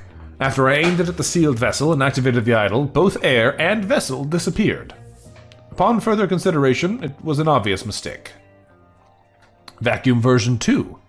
Attempted with this input, and it was a definite improvement. It decreased the amount of air, but curiously still did not create a complete vacuum in the sealed vessel.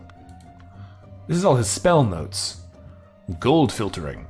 The target must contain some gold for this to work. Seawater is a suitable target, for example. However, a great deal of seawater would be required for this to yield any significant amount. Perhaps I should try it on a ship in an open sea? First step, get gold by aiming at the target. Second step, aim at an empty vessel to retrieve it. What did I miss? Oh, seawater. Unknown effect 14. If the implications of this are what I surmise, this could be a tremendous discovery. The next step is to progress from fruit to some more advanced organic matter. I must ask David to fetch me a dead body for further experiments. This is vitally urgent. So this like reverses aging, reverses damage over time, because that's why you have a rotten apple and a clean apple. Spontaneous combustion. You cannot combust the target if you have not performed the freezing beforehand. Interesting.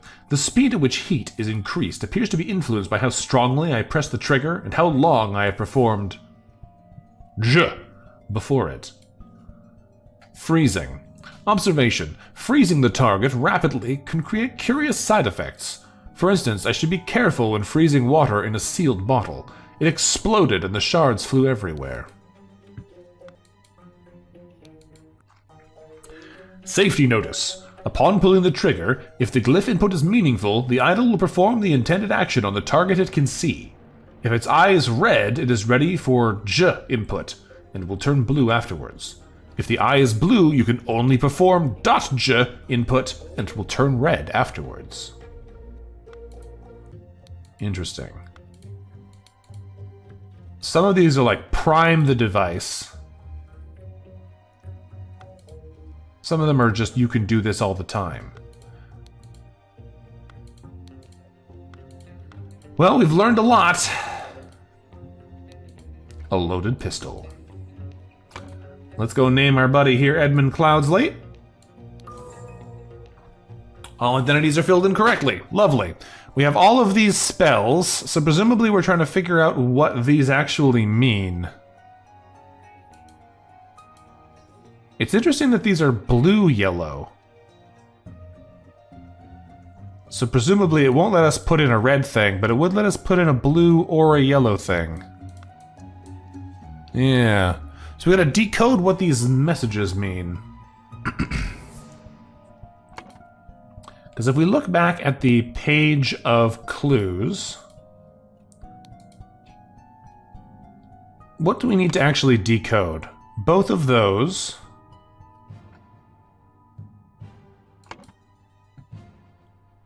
Those are both on the .J symbol. So that must be like something gold. Absorb gold, output gold. So if we say that, oops, gold is this symbol, this one is in, like decreased and then increased. Then we just have to figure out these three.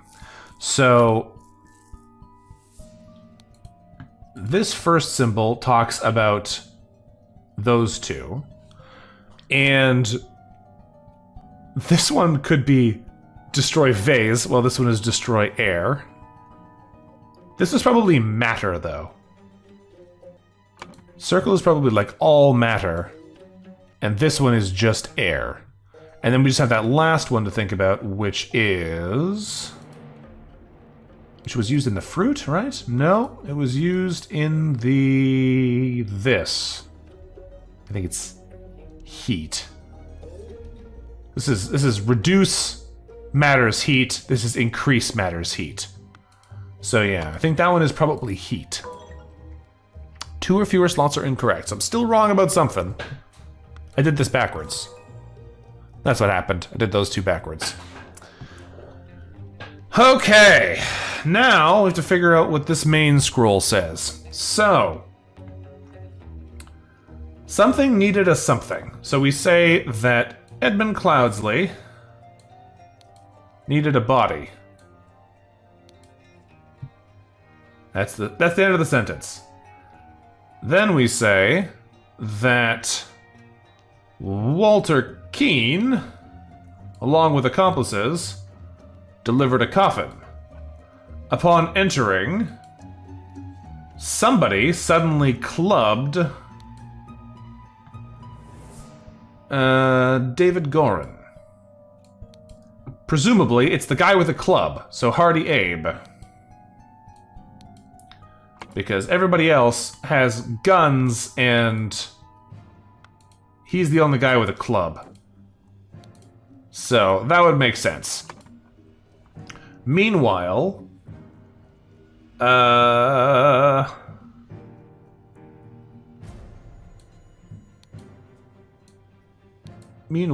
Edmund Cloudsley reduced? Is that what it is that made it explode the first time? This one? No. No. This one. Yeah, decreased the heat in a bottle of water.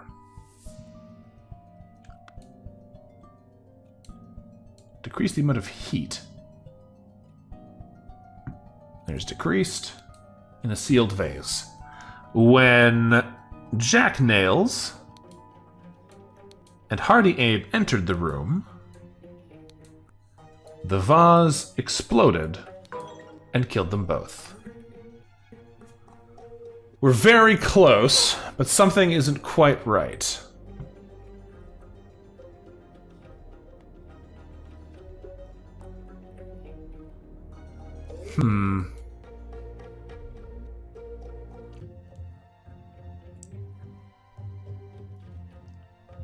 Is there anything else that it could be? Because these are definitely Jack Nails and Honest Abe, as far as I can tell. It's correct in these other places. And Jack Nails and Honest Abe are the ones who went in and got exploded. So, is it the water exploded or the vase exploded? Nope, it was definitely the vase exploded.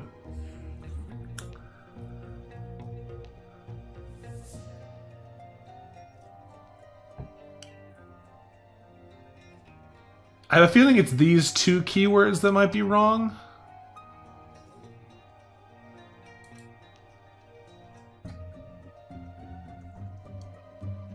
Is it just like increase the amount of matter? Because we know this thing has the 16 logo on it, so it is this shape. So I guess we just need to look at those in our code book and say which those two symbols are. So it's increased the amount of air.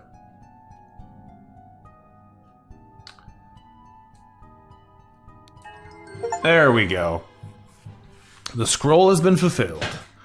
To gain entrance to Edmund Cloudsley's secret forest cabin, gentleman robber Walter Keene pretended to deliver a corpse to Edmund for his experiments. On entering the cabin, the robbers ambushed the servants, and Edmund locked himself in his study. While the robbers were sawing through the lock, Edmund prepared a trap with the idol that killed 2 of the intruders. Okay. We're getting there.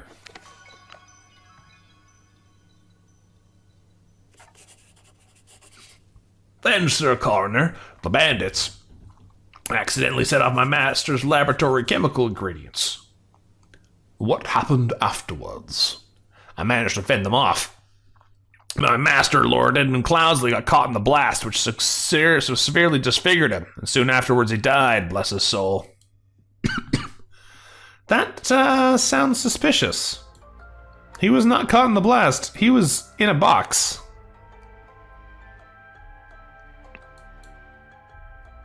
Okay.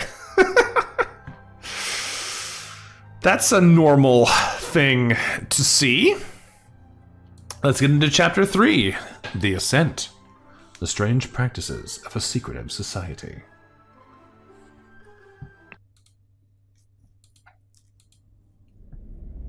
What is going on here? Oh. Okay, hi.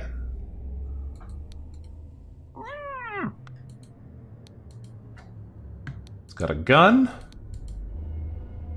To David Gorin for reliable service from EC. David, the gathering will be on March 14th. To follow our plan, we should be there at least 2 hours before midnight. The target will arrive in full costume. Grab rope and weapons. WK. It's got his classic tobacco. It's got a rope. Shabby formal coat and a dagger.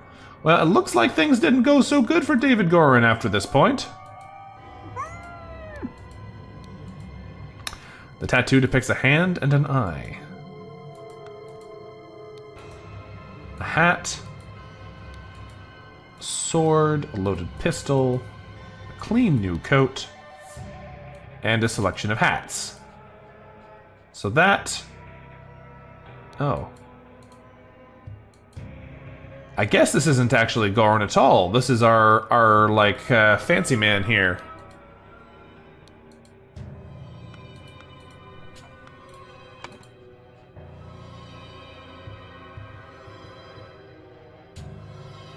Interesting. I don't think this is David Gorin. Yeah, as I thought. It's not. It's the other man. What is this? We have 2 different sets of footprints and something being dragged or pushed between them. One set of footprints leaves. Oh, they just split up here. It's possible they drag somebody into here, and then the two of them leave.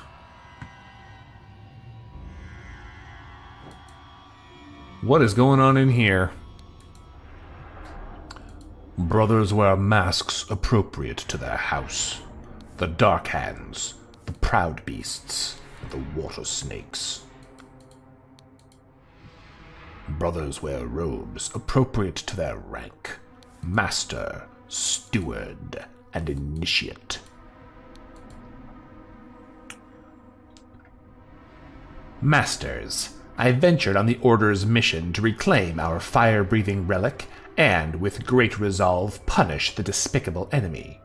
I, with a few brave companions, fearlessly entered his hideout in a remote hunting cabin, but the devil had prepared a treacherous trap, and an explosion slaughtered my dearest friends as we entered his study.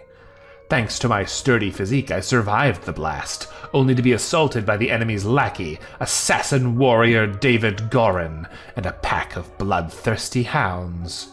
After an hour of fight, I received numerous deadly wounds, in spite of which I prevailed and defeated my assailants with my martial training. I discovered the enemy's dead body, slain by the trap of his own making, but no trace of the relic. I am forced to go into hiding because the government's watchmen are tracking me. Once I've recovered from my deadly wounds and shaken off the watchmen, I will send you the next report. May the Griffin awaken. Walter Keene. So my original theory was that this is Walter Keene, because the hat's there, but it looks like that is not the case either. We gotta figure out whose masks and whose shirts these are. Let's go up first. Huh. Yeah, that's a lot of stuff. That's a lot of stuff here. Let's start observing some of this stuff.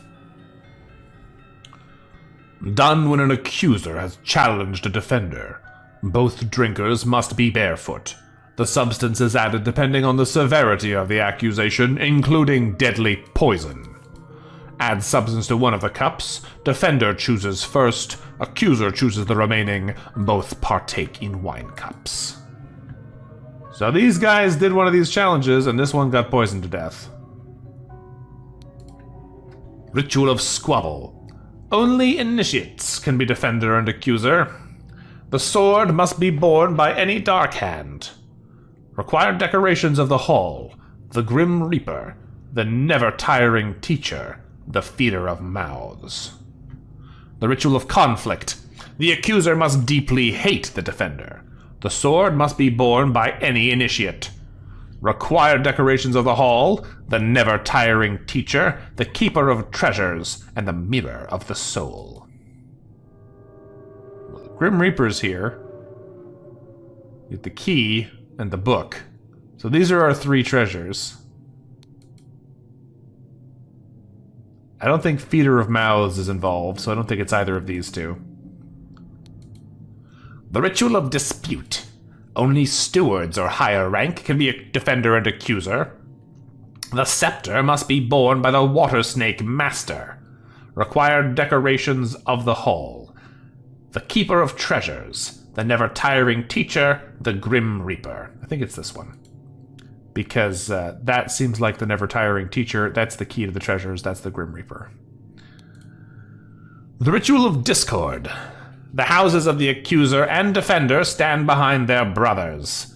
The scepter must be borne by Darkhand Master. Required decorations of the hall, Speaker to the Blind, the Grim Reaper, and the Keeper of Treasures. It could be this one too, because the groups are mixed up though, so I don't think that's right. I do think it is going to be this one. The only problem is this guy seems like he's the only water snake in the room, and he doesn't have the scepter on him. So, unclear. We'll have to do some more investigating and figure out what's what. The Griffin has spoken. Got a ruby ring and a tray. Are all these ruby ring people the cult members? Is that what's been the whole time? The Griffin has spoken. Looks like it. 2 cups on a stone altar. They contain some wine, but are almost empty. The griffin has spoken. Silver tangle with some red wine in it, and another ruby ring. Another ruby ring. The man in the mask is not breathing. Let us await the results from the chamber below. The ceremonial sword and another ruby ring. The griffin has spoken. A ceremonial scepter and a ruby ring. Okay, well, that's a lot of stuff going on there. Let's go downstairs instead. Read these other 2 letters. Masters, I must apologize 1,000 times for my absence, but my road to recovery was full of peril and valor that cannot be sufficiently conveyed in writing. The government dogs and spies chased me tirelessly, and I was forced to seek refuge in Aquitania to recover from my still dire wounds. There I finally bested my pursuers with the help of Lazarus Hurst, a young resourceful gentleman whom I met in a remote manor one dark winter's night. Not only did he earn my trust by stepping into the fray against the villains, but he turned out to be well versed in the arcane arts. Of course, not yet close to your skills. I have finally recovered and plan to return to Albion. I suggest that Lazarus would be a fine addition to the Order. I vouch for him and will invite him to undergo the appropriate trial. May the Griffin awaken, Walter Keene. Illuminated Masters, I object to the admittance of the individual Lazarus Hurst to our brethren. I submit that our dark-handed brother, Walter Keene, who vouches for him, cannot be trusted because he is a liar and a thief. I am certain that on dispatching our enemy he kept the golden fire-breathing relic for himself. Nothing will move me on this. He must produce the relic, apologize personally to me, and afterwards be expelled from our brotherhood. Sir Geoffrey Sinclair. Okay, I think we're putting this together here. What is going on down here? What is going on down here? First you carry the house on your back, then you eat with no mouth, then fish house, obviously, and finally, you must wear heavy clothes in the summer and no clothes in the winter. Simple. And then you get to become a member. Everyone knows fish house is the most important step. Prepare to receive what you have earned. Brother, a new member of our order has proposed a new candidate. A member of our order has proposed a new candidate to join our brotherhood. Our brother's trustworthiness, however, has been challenged. Therefore, we have decided to take measures to resolve the fate of these individuals. If the brother proves himself, he can vouch for the newcomer. If the newcomer survives the appropriate trial, he will join our ranks.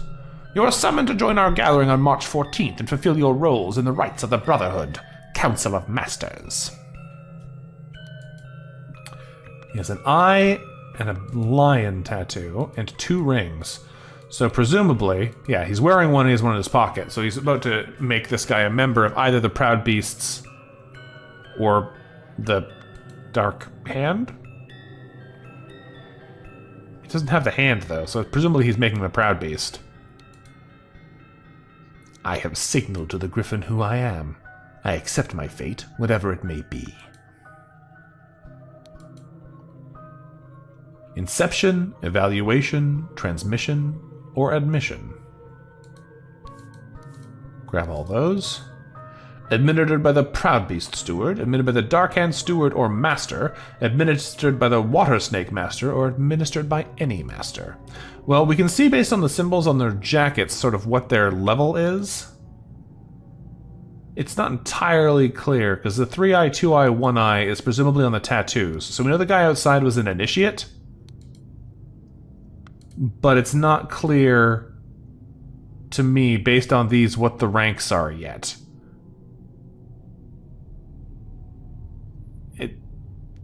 The robes themselves must be the indicators. So the white robes are for masters, the yellow robes are for stewards, and the purple robes are for initiates. Because only stewards or higher rank can be defender and accuser. He's a master because he's in the white robe. He's a Dark Hand Master, though, so maybe it's Ritual of Discord instead. But it does seem like these are stewards, these are masters, and these are initiates. So if we go back downstairs, then... probably time to start putting some of these things in. There are a lot of bits and pieces here, so I'm pretty sure this is Lazarus Hurst.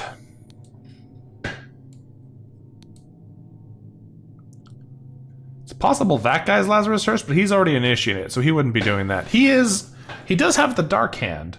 So are we saying that this is actually Dark Hand Goran? Or Dark Hand Keen? No. Oh, it's because of his rank. He is a Dark Hand Initiate. That's what it's telling us to say from this. We actually don't know who this person is. So that means that someone is impersonating one of the Dark Hand Initiates, which is him. So David Goran, I think, is maybe this guy. And this is Walter Keene. So David Goran helped Keene murder whoever this is. I think we know his name. He is a steward... this one, Jeffrey Sinclair. So Jeffrey Sinclair is dead on the floor. And we can say these people are their roles. So this guy is a Dark Hand Master. This guy is a Water Snake Master. This guy is a Proud Beast, not Steward, Initiate. Initiate's over here. And this is the Ritual of something. Which one is it? Ritual of Discord. Hey, Sherbet. How you doing? No, something is wrong.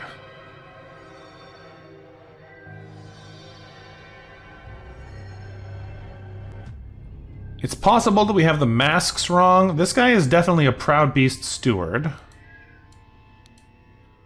This is the ritual of initiation, presumably. But I should go down and double check what they say. It's possible that the paintings on the wall are telling us what the different steps mean, because we have these 4 different rituals for the tests. We know that this guy is a steward, so it can't be either of these two. It has to be inception or evaluation. Unclear what these 1, 2, 3, 4s mean in the concept of these pictures, because... yeah. This is only Dark Hands, though, and this is a Proud Beast Steward, and that's what it is. So it must be Inception.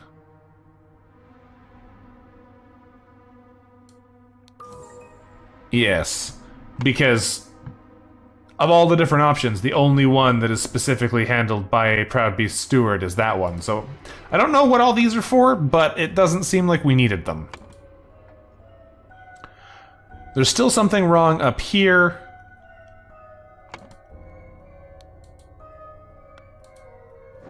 We can come back upstairs and take a look at these things. It's possible it's just conflict, but the sword isn't being carried by an initiate, so it can't be that.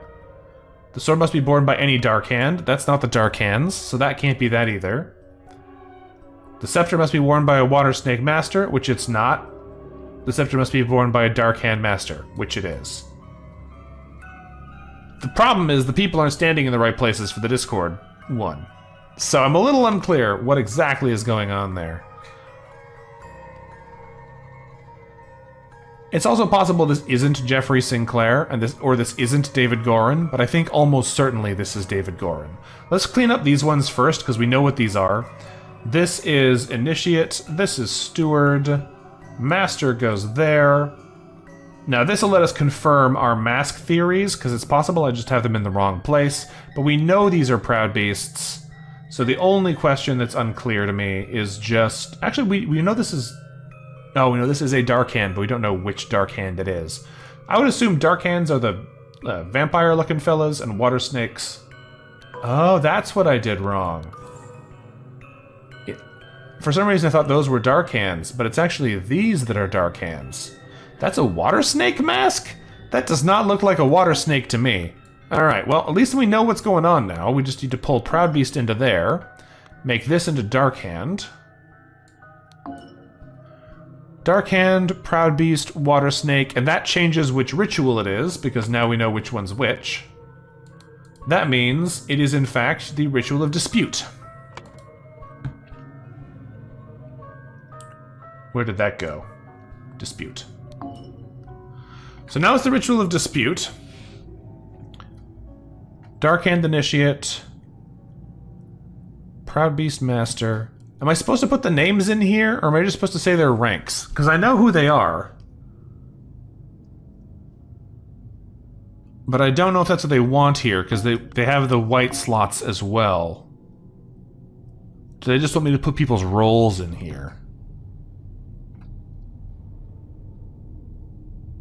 Well, let's just fill in some of these things so I don't forget them later. Lazarus Hurst passed the Inception Ritual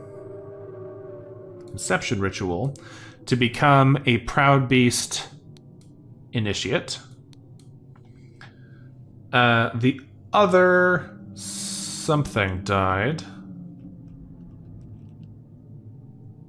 I don't know what all those words are going to be. So we say Walter Keane was challenged to a dispute ritual.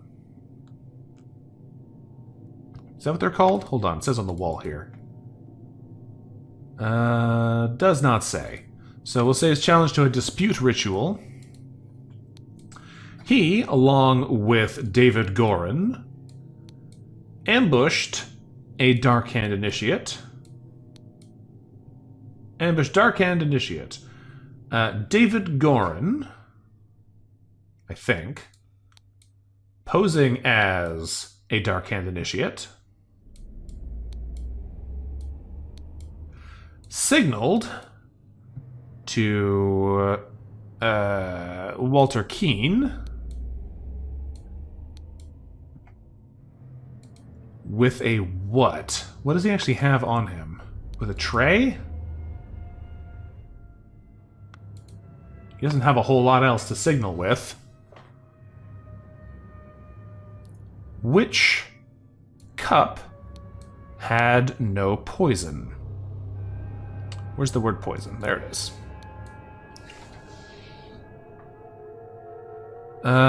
Jeffrey Sinclair drank the other cup and died. There's something, I don't know what he signaled with. That's the only part I'm a little unsure on. I feel like the rest of this is mostly correct. Let's just replace these with their role names and see if that solves it. So we say that this is a Water Snake Steward, this is a Dark Hand Steward, and this is a Water Snake Initiate. No, we're close. I feel like all of these are correct. There's just something else going on here. Did I put the wrong ritual in there still? No, it's still Ritual of Dispute, right? Does it want me to put David Gorin in here because we know he's not an initiate? No, that actually made it notably worse. Because when we changed these, it went to having incorrectly filled slots instead of being 2 or fewer slots are incorrect. So that's interesting. Only one thing is wrong. Or only 2 things are wrong, sorry. What else is wrong? He's a Dark Hand Initiate, he's a Dark Hand Steward, he's a Water Snake Steward, he's a Water Snake Master, he's a Proud Beast Master, and he's a Water Snake Initiate. I don't see what the things that are wrong are.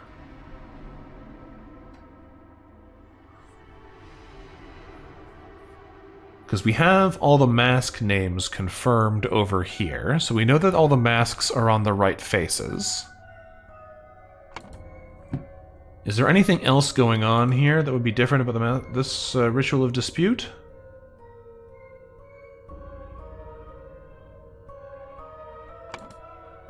No.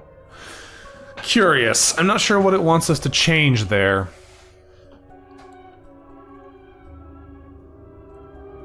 So we know this is correct. He, along with David Gorin, ambushed a Dark-Hand Initiate. David Gorin, posing as the Dark-Hand Initiate, signaled to Walter Keene with something, which cup had no poison. Jeffrey Sinclair drank the other cup and died. Meanwhile, Lazarus Hurst passed the Inception Ritual to the Proud Beast Initiate. All of those things are correct. It's just... this is not right. So how did he signal him?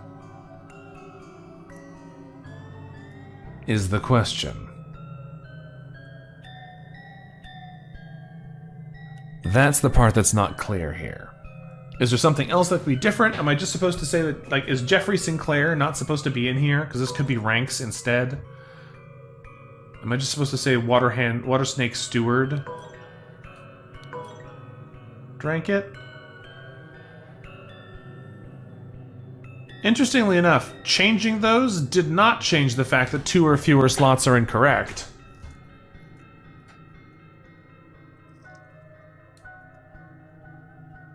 So, that's interesting, because we changed 2 things,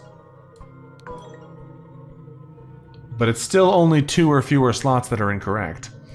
Is there somebody else whose name we missed somewhere that might be relevant to this?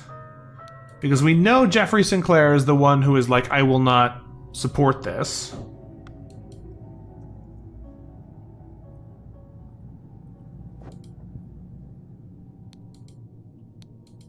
I don't think we have to know who this guy is.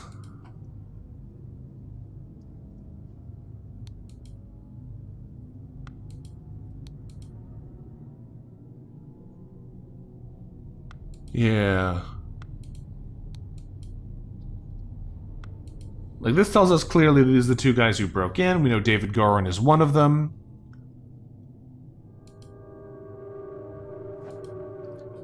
I'm not sure what we're missing here. Because something is wrong here and something is wrong here.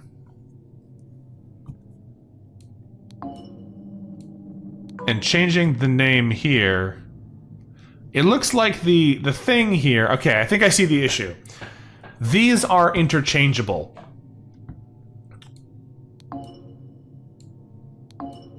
That one is not, for some reason, so that's interesting.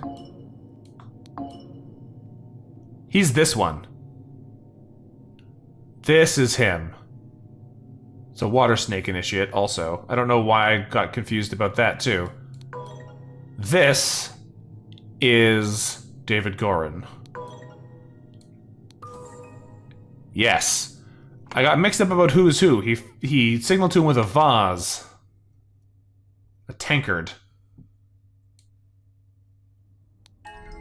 Correct. After being challenged to a ritual with potentially deadly consequences, Walter conspired with David to devise a plan which would ensure his own safety. They captured a Brotherhood member on his way to the gathering. David took his costume so that during the ritual of dispute he could indicate to Walter which cup was poisoned. Therefore, Walter chose the safe cup, and his opponent drank the poison and died. Yes. Okay, these are starting to get more complicated. Let's jump into the crowning celebration by the lighthouse.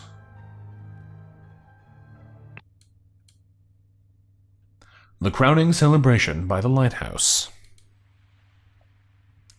There is a lot going on here. Immediately, there is a lot going on here. 5 strange-looking masks.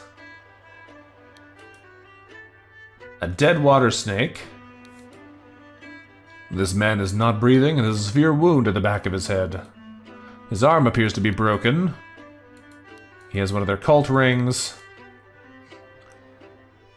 Water Snake Master, lately I have experienced disturbing dreams and I feel cursed. Are you the source of this with your magic? Desist immediately. Know that when pushed, my rage is absolute. Do not toy with the well-being of the Empire's general, for I do not tolerate being attacked. In my many voyages, I have learned the dark arts too. If need be, I will summon 1,000 invisible demons to crush your bones. Proud Beastmaster. Dear friend, it is not so simple for me to get you a seat alongside me at the court of directors of the Seven Seas Company. As a doctor, I recommend you to stop obsessing over it. It will only unbalance your humors. Let us discuss alternatives at the next party at Kensington Palace. Well, someone fell off this lighthouse, I'm guessing. Door's locked from the inside. Some interesting looking footprints going back and forth there. We can look at everyone's shoes. That might be our sharp-toed boy here. He's got spurs on the back of his, so that might be this one. Yeah. Okay, so this guy and this guy are the ones who went back and forth here. Instead of heavy wooden oars. Interesting. What's in the box? The Griffin Rebirth. The one who claims to be Griffin Reborn must perform a miracle. If someone repeats the miracle, it is proven that it was not a miracle, but mere magic. The claimant is punished with death. If no one can repeat the miracle, the masks fall. Claimant is crowned as Griffin Reborn. So it looks like someone did a miracle no one could reproduce, this fella, and is being crowned as Griffin now. Wait, did I miss a... Ooh, I clicked off the game. Did I miss a clue in here? Oh yeah, the two keywords at the top. History. In 1725, the first Dark Hand, Lord Harrington, demonstrated flying. He jumped off a cliff to his death. Oh, somebody else. Oh, he did? I can't tell. In 1756, Proud Beastmaster Lord Pledsley performed a seance talking to the spirits. Lord Angus MacBain repeated the miracle, proving him unworthy. In 1764, Dark Hand Master Lord Jones demonstrated the creation of a homunculus. Lord Angus MacBain produced a homunculus as well. Okay, so the first guy just was trying to prove a miracle and died. In the other three, Angus MacBain shot everyone down. In 1771, Proud Beastmaster Lord White carried out the hypnosis of a servant. Lord Angus MacBain hypnotized the same man as well. So I'm guessing this is Angus MacBain, and they murdered him so that he couldn't constantly prove them wrong in the same way he did to everybody else. Let's take a look at the rest of this guy then. I missed a cursed keyword there. His shoes, his legs appear to be broken. Yeah. Interesting. I don't know what's up with that yet, but we'll probably figure it out. We have these 5 individuals to look at. Before we do, I'm going to go up the lighthouse. By guarding the lighthouse, you guard the Empire. General Alistair Koch. A trapdoor that connects to the stairhouse to the top of the lighthouse. Not locked. Interesting. There's not a whole lot up here. Despite having, like, 2 screens for it, there's hardly anything there. Alright, let's look at these fellas. That was an actual miracle. Unbelievable! So there is a Griffin Reborn. A ruby ring and a seal with the 7th mark on it. Kneel before Griffin Reborn and make ready. I will lead you, brothers, to great many changes. This is our boy. Looks like Edmund figured out how to change his appearance. Miracle preparation. After the input, aim at the sky. Press the lever to maximum position and hold for at least 10 seconds. At this point, the idol should be full enough to perform the miracle once. Miracle hypothesis. The water works better, but the effect is not as convincing. Therefore... Oh, it's in the staff. Main challenge is ensuring my balance while holding on to the idol. Practice is paramount. Yeah, so he basically did a levitation, like flying skill here. Because he had air pulled into the idol, blasted it out the bottom. Here, I brought back your staff, O Griffin Reborn. Ah, that's our boy. So this is interesting that Walter here decided to work with Edmund. Dear Master McBain. These threats to contact the Chief Inspector by my past offend me greatly. Being an honest soul, I have no choice but to comply with your base demands. I may have invited Lazarus into our brotherhood, but he has not shared all his secrets with me. Luckily, I had an opportunity to see him practicing this miracle. Ah, of course, Lazarus is Edmund. Because that's the whole thing about Lazarus. He has a magical artifact hidden in his cane. When performing the miracle, he input the following glyphs. Those two. Then he presses a small lever on the handle of the cane, and it grants him the powers to demonstrate the miracle. I have no doubt that the staff will work just as well in your hands as his. Sincerely, Darkhand Steward.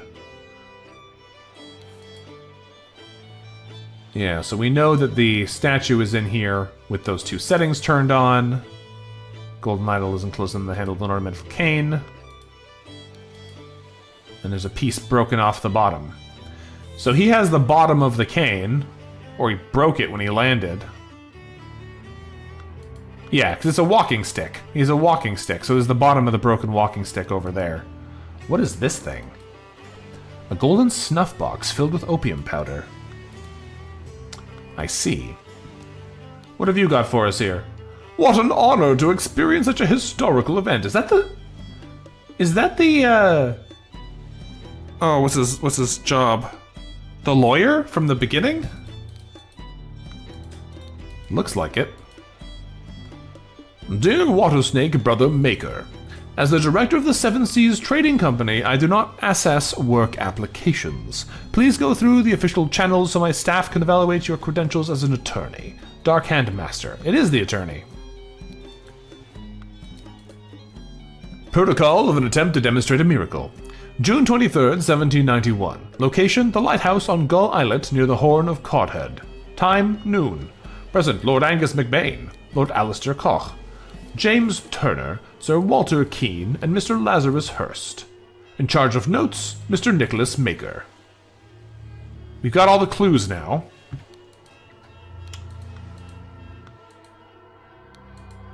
What did I miss here? Oh, I didn't look at his ring. And the final one. And thus Griffin Reborn revealed himself to his brothers by demonstrating a true miracle. He's got his ring and a silver crown with gems. Okay, time to put some of this stuff together, because we got a lot of information here. People who had the magical relic in their hands chronologically. So presumably, it starts with Lazarus. What's his full name? Hold on. Do we know his full name? We know his actual name is not Lazarus. But do we know what they think his full name is? I don't remember. There are a bunch of letters here. Oh, Lazarus Hurst. There we go. So Lazarus Hurst had it first. Then Angus McBain had it second. And then Walter Keane had it third. Empty slots. Somebody blackmailed somebody to find out how somebody would perform the miracle of flight. So we know that if I had to guess,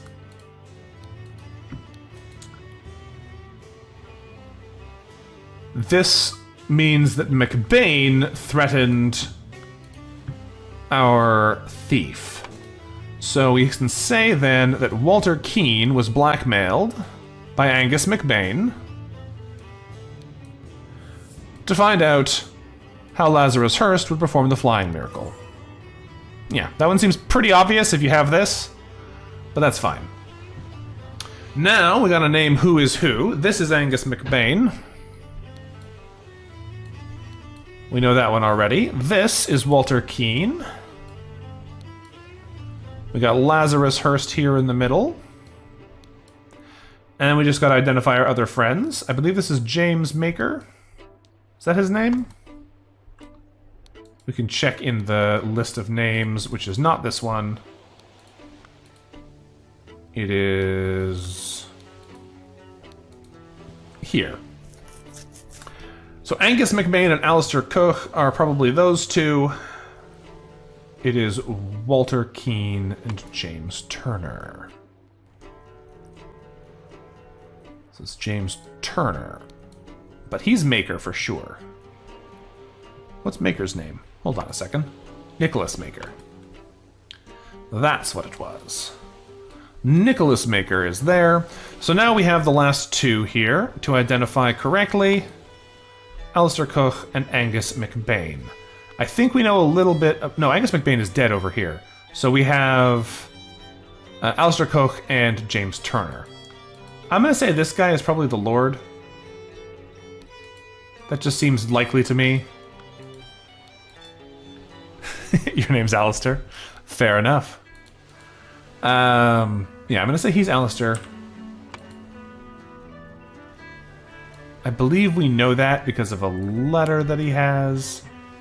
But let's just put these in here. Yes. And now we have to do the last piece here. What actually happened? So Lazarus Hurst jumped from the lighthouse using the idol to demonstrate the miracle of flying and become Griffin Reborn. Then Angus McBain jumped from the lighthouse. So many words. Afterwards, this resulted in Angus McBain's death.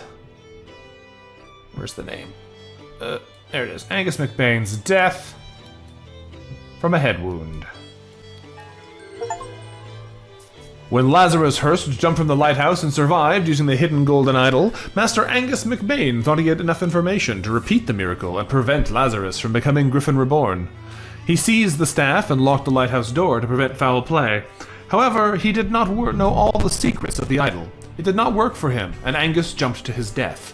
Because the trick is that Alistair didn't know he had to charge it first. So he didn't have it ready to go and couldn't launch it again, so he just fell. Return to scenario selection. Alright. Looks like things are continuing to go bad here in Chapter 3. The interrupted weekend at the doctor's salon. Well, I mean, there's a dead fella already, so that's a good start. What is going on in here? Psychoactive plants. Drugged symptoms. The spotty onion. An illusion of unity with the universe. Increased appetite. Hiccups. The black poppy. Sleepiness. White of eyes. Get a pink tint. The Lemurian lichen. Hyperconcentration on one thing. Loss of perception of time. Rapid blinking. And the red berry. Surge of energy. Vocalization of all your thoughts. Twitching and agitation. I'm sure it's going to become relevant. The seals of the 12 Lemurian clans.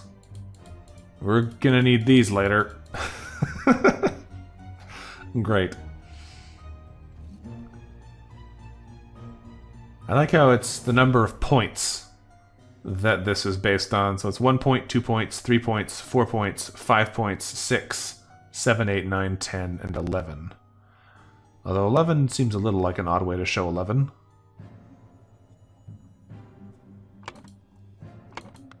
Alright. What does this say? The tea house, the chess house, the croquet field, the library, the salon, the flower beds, and the fountain. That is a lot of places all at once. A full glass of sherry and an almost empty glass of sherry. So somebody got poisoned. A fallen bottle of sherry. Probably drugged with the thing that makes you tell all your secrets, and then someone got murdered for it. Oh God, believe me, my lord, I do not feel comfortable arresting a prime ministerial candidate, but I must ask you to follow me.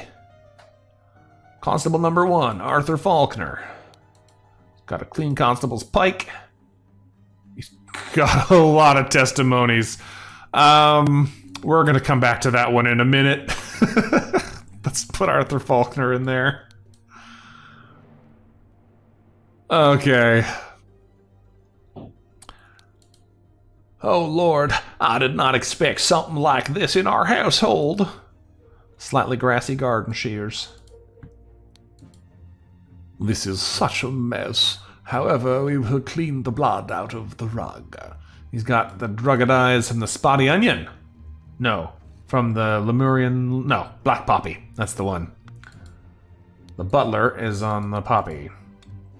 Ha! Leopold, your plan to frame 2 is sublime, but your missing button is more than enough proof that you did it. Constable, please escort this man out. Ring with a ruby. Clean doctor's scalpel. Clean small sword. James! This is preposterous! You know darn well he was killed by that Lemurian savage. He's missing a button. He's also on the black poppy there. Clean small sword and... Dear friend, now that the elections are over, please join me for a leisurely weekend at my manor with good old Augustus and some other fine fellows. We will have some drinks and discuss what to do about that prime minister position. Kindly confirm your presence, Dr. James Turner. So, we know that's James Turner. Let's pop that in here before we forget. I don't have his name, though. I must have forgotten to pick it up from the note I read. I thought we saw it written out somewhere. Yeah, here. I can't steal it. Interesting. This is outrageous! I thought you were an honorable man, Leopold, not some Aquitanian agent trying to sabotage our friendly relations with Lemuria and provoke a conflict.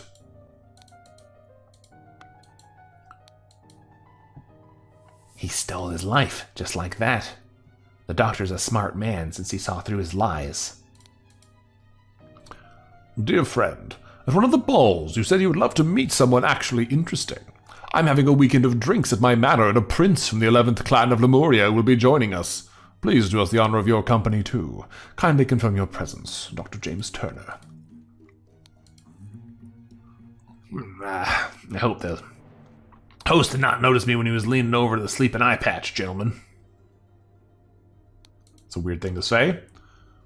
Dear Prince, I heard that you got invited to a party by the director of the Seven Seas Company himself. I know you hate associating with these invaders and thieves, but this might be just the opportunity that we seek. Oh, this is somebody else. I heard that you got invited by a party by the director of the Seven Seas Company himself. I know you hate associating with these invaders and thieves, but this might be just the opportunity that we seek to reclaim our honor. Spicy smelling ornamental box. Dear Prince, as you know, I'm a great aficionado of Lemurian culture. It would be my pleasure to invite a member of the 2 clan to spend a leisurely weekend at my estate with some of our own political dignitaries. Kindly confirm your presence, Dr. James Turner. A clean Lemurian war club. And a brown stone slate seal.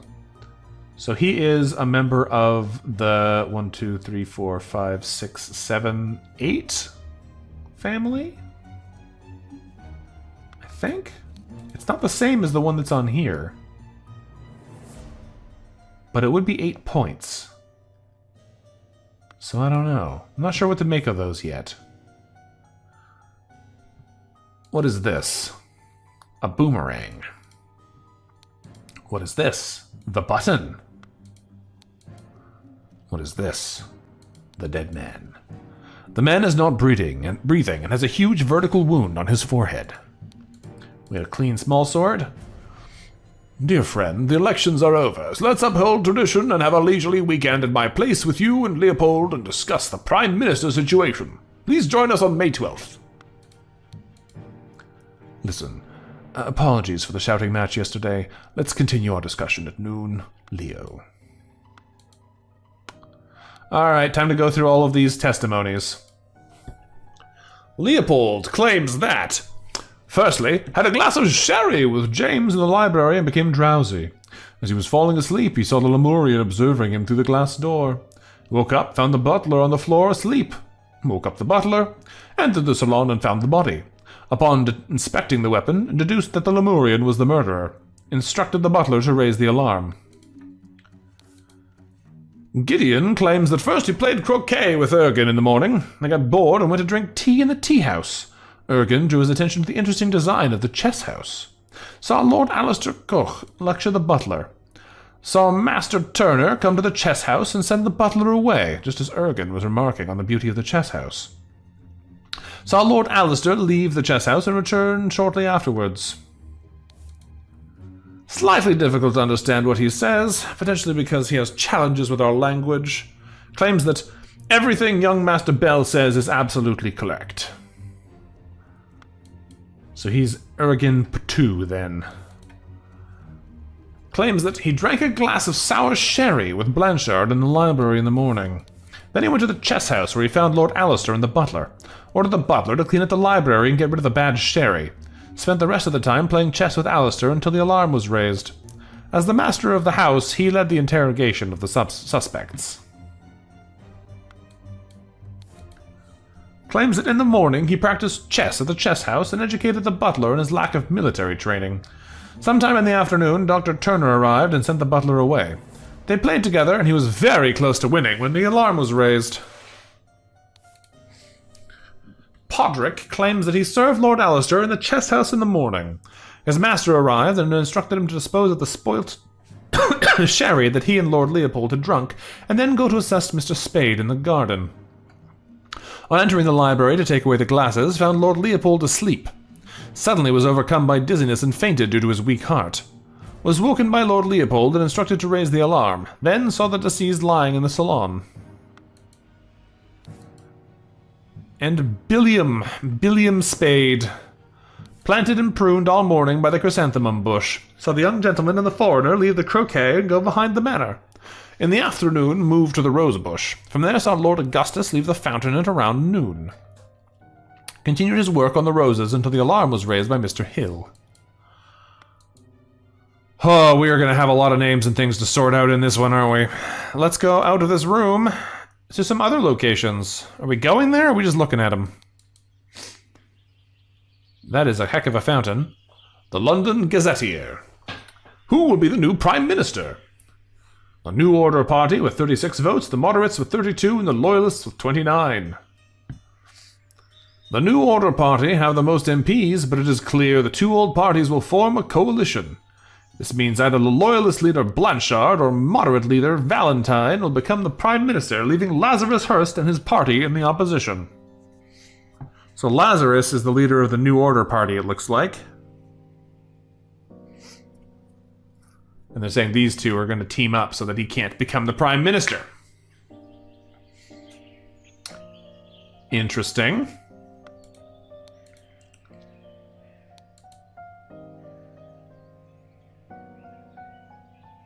That's an interesting thing to show us.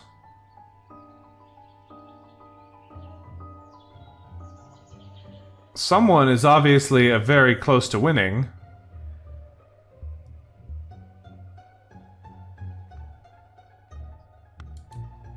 But I'm not sure what we have to do with that yet. In the tea house, 2 cups of spicy smelling tea. One almost empty, the other untouched. An unfinished croquet match on a grass field. The chrysanthemum bushes. The rose bushes.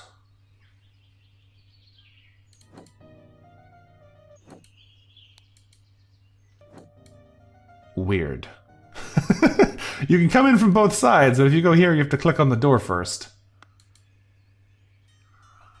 Okay, there's a lot of figuring out to do in here. Location of each suspect when the body was found. Somebody is the victim, the something is the murder weapon, the place is where he was murdered, and the body was found by these things. Okay, let's get back in here. So, we're saying that of all the places in the house, the salon is where the body was found, and he was murdered with a boomerang, allegedly. So, we say salon is where he was murdered, the body was found by someone, the boomerang is allegedly the murder weapon, and this guy is the victim, but I don't know if we actually know who that is. I mean, we have all the clues to be able to figure it out, but I don't know if we know for sure. So we know Ergen Ptu is this guy. Let's see if we can pin down some names here.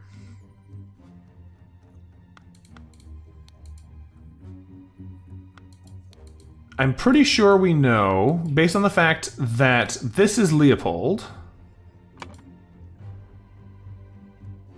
He said, and this is James. In his letter, he's saying, join us with good old Augustus and some other fine fellows. I'm pretty sure this is Augustus. So James Turner. I feel like this is Augustus. We already know this guy from the previous puzzle, but I don't remember exactly what his actual name is. Billiam Spade is the gardener. We know that for sure.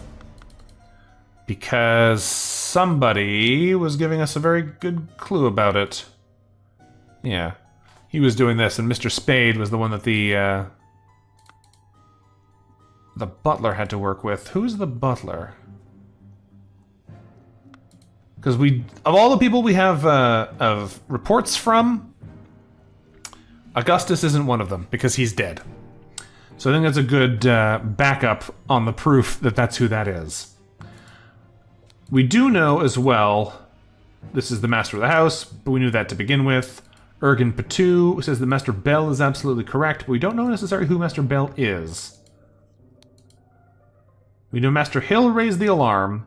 We're pretty sure that Hill is the butler, because he was the one who was instructed to raise the alarm. So Podrick Hill should be the butler. Let's put that in.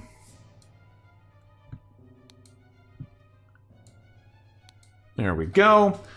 I think this guy has to be... Well, maybe not. It could be Augustus Valentine, because we know that they're saying that the issue of the... Where was it? It's outside. The issue of the election is going to be resolved by Blanchard and Valentine becoming the prime minister. So, one of those two is this guy. He's the leader of the moderates, but it's not clear to me which one of them is Augustus. Do we know anything more about that? Because it looks like this is the other one. This is Leopold, probably Leopold Blanchard or Valentine. Can we identify which one they are?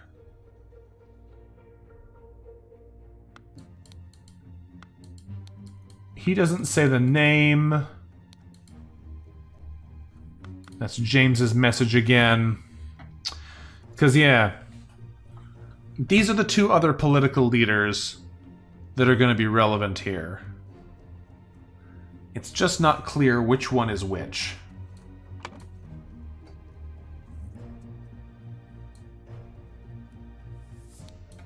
I'm going to put these in here for now, but we'll just have to remember that these are probably not right. We don't have a way to necessarily lock them in. We also have, I believe it's Alistair Coke that we discovered in the previous one. And then it would be Gideon Bell. We were correct. We knew Alistair Cook's name from the previous puzzle. Gideon Bell's the only person we've never seen their name anywhere, so they had to be the one that was left. Nice. Yeah, we knew everything else, though. The only thing we weren't sure about was Blanchard and Valentine, so nice to have that confirmed. So, now we can put Augustus Valentine is the victim. And from these testimonies, I believe it was Leopold who found the body? Yes.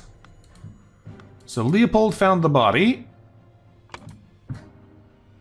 Leopold Blanchard found the body. So now we have to figure out where they said they were when the body was found. Leopold.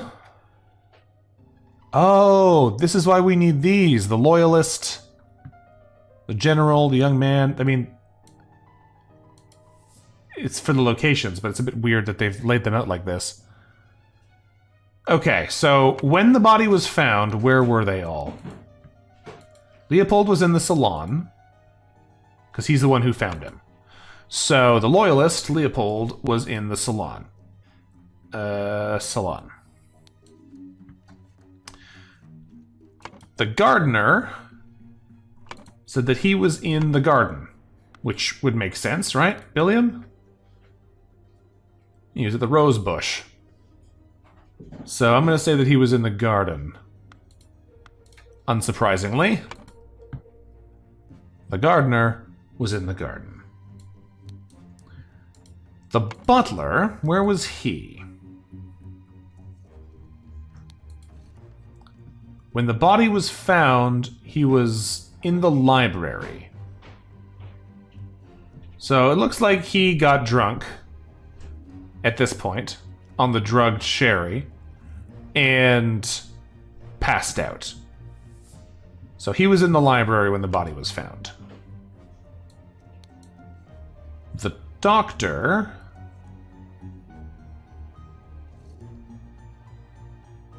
Well, we know Alistair is the general, so let's do a quick look at Alistair's report. So he was in the chess house. Alistair was in the chest house. Where was Gideon? They say everything Gideon says was correct.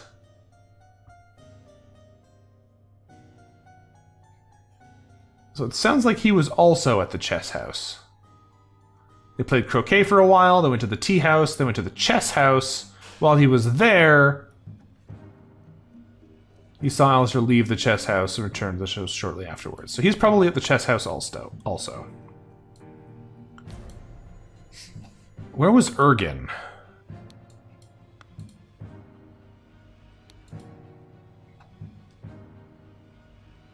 Everything Master Bell says was correct. I don't remember what they said about Ergen. He was hanging out with Ergen here.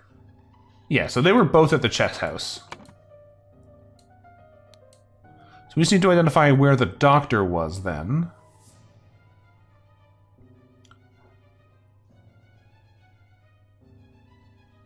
So...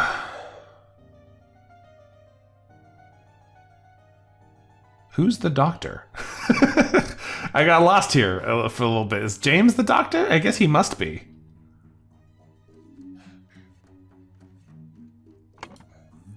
I guess he must be. He has the doctor's scalpel, so yeah. Okay, so where was he then? If we take a look at the notes as well, we can see James says he was at the chess house playing with Alistair until the alarm was raised. But we're pretty sure that's not true because everyone else was already at the chess house, and I don't think they said he was there most of the time. But let's put this in here anyway. Yeah, we know some of these are incorrect because one of these was not where he said he was. Because if we look at Gideon's report instead, he says he saw Lord Alistair leave the chess house and then come back. So Alistair is probably the person who is causing trouble. We're going to say he was in the salon at the time. Well, he would have been... No. So he was at the chess house, it looks like. 2 or fewer slots are incorrect. That changed when I changed it to the wrong thing by mistake. So somebody else wasn't where I thought they were. One of these 3 probably wasn't there. So let's see if we can figure out where Alistair was better. Because in Gideon's testimony, he identified that Alistair was lecturing the butler at the chess house, but he doesn't say where he went. Lord Alistair left the chess house and returned shortly afterwards. So Lord Alistair might actually be in the wrong here. Because he left the chess house. So is he somewhere else? Was he in the salon? Oh no, because by the time the body was found, he wasn't there. So he would have been back at the chess house by then. He might have gone away to kill him and come back, but he was in the chess house at the end. We know that's true. So the gardener we think was in the flower bed. The butler we think was in the library. Because as far as we can tell, the butler was passed out in the library until they came to get him, right?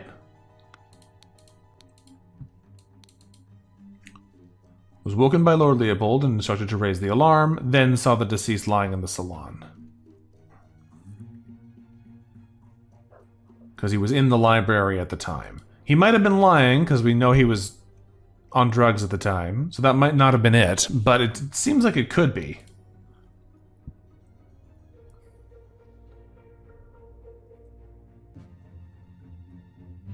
But we know he was definitely lying here because he claims he was there until the alarm was raised, doesn't he? And oh, Lord Leopold instructed him to raise the alarm. Okay, so he could have been there the whole time. Who else might be somewhere else? Because Gideon, we know, is everything he says is true. Leopold says that he found him in the salon, so he's the one who found the body. So Leopold has to be in the salon.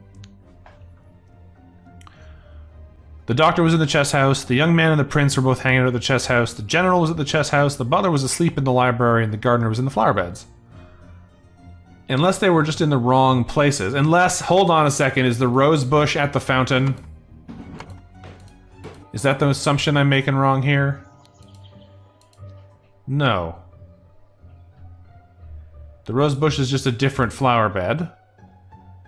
Maybe it wants me to say he's at the fountain because it was on that other side? No, he was definitely in the flower bed. So who is in the wrong place? We know someone was at the tea house. Right? They were there for a while, but they left before they actually got to the point where... Because Gideon says they started at the tea house, right? Oh, they were just in the tea house. Okay, Ergen and Gideon were not actually at the chess house. They were in the tea house looking at the chess house. Gotcha. Done. Okay. Whew. There's a lot of bits and pieces to this one.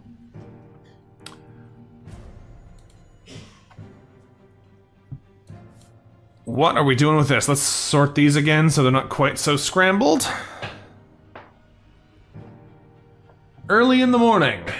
Somebody, something, somebody in the something, and somebody is something.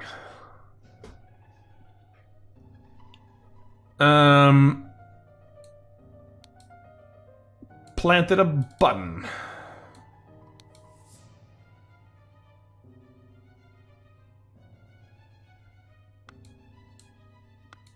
What do we have here? Meanwhile, in the something, somebody, somebody, something, somebody, somebody, and something, a Lemurian something from the something. Stole a Lemurian seal from the salon.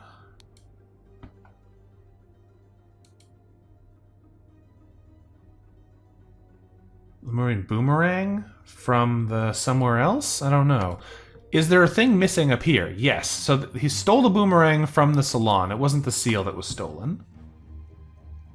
But it was stolen from the salon. Boomerang. So we know those things are true.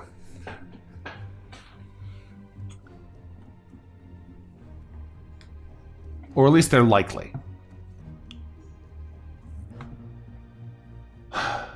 In the something at around noon...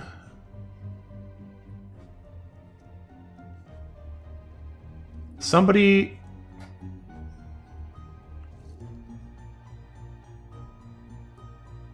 killed... We say in the salon at around noon... somebody killed Augustus Valentine.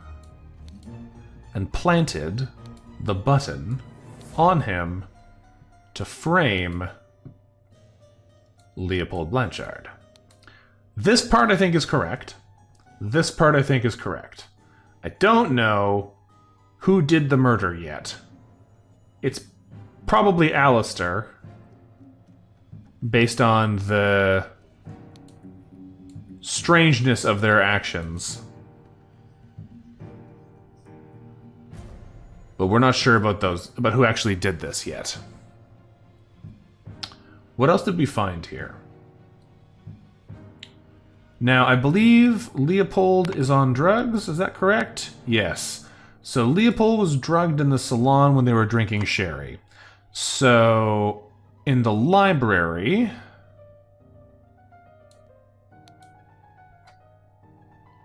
no, in the library. And stole a button.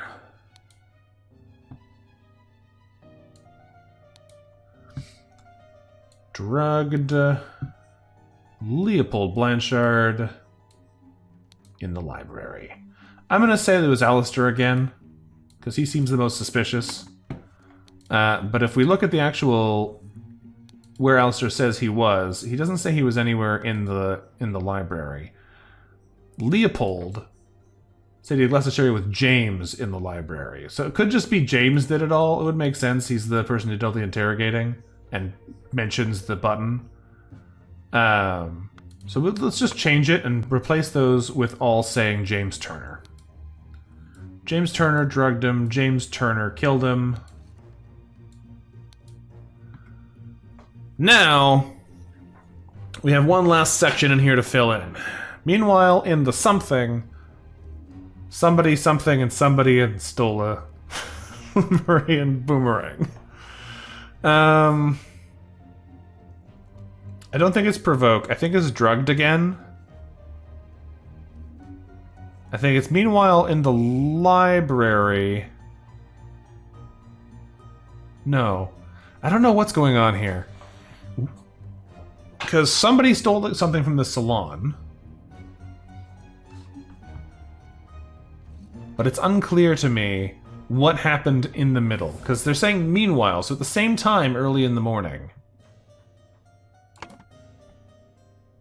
Do we know somebody who was in the salon early in the morning?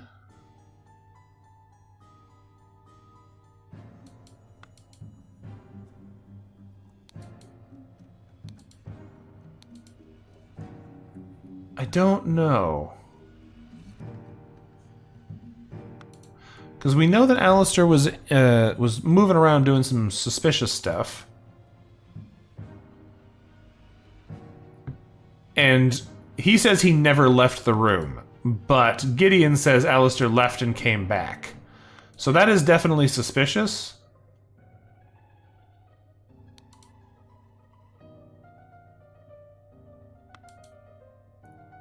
Because James, he's basically saying he's the alibi. He spent the rest of the time playing chess with Alistair until the alarm was raised, but we know Alistair wasn't there the whole time. So Alistair must have gone and done something.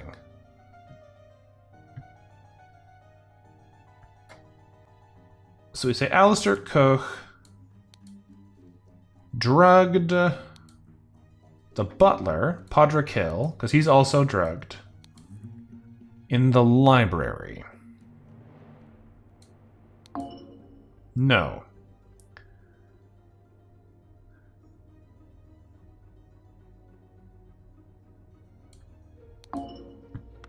Yeah, I don't know what's going on here. Because if we look at the people here, he's normal. He's been drugged. He's normal. He's been drugged. He's got some big melty looking eyes. But none of these are related to the fact that his eyes are so weird. He's rapid blinking. So Gideon doesn't remember the perception of time.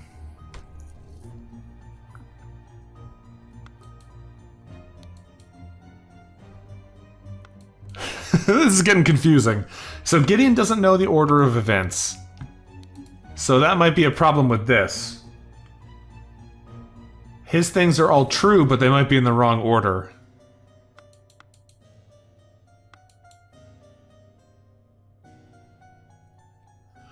Okay.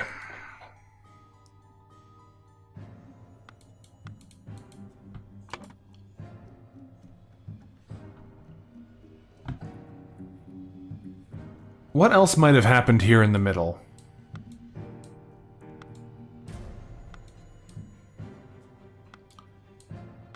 Because it's entirely possible it's not even stealing the boomerang, but that does feel like it's relevant because they're getting the evidence they're going to need later.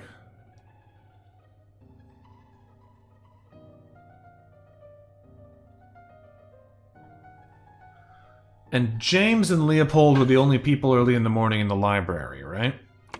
They were both there with the bad sherry, which is the drugged sherry. Because you can see he didn't drink his at all, and Leopold did.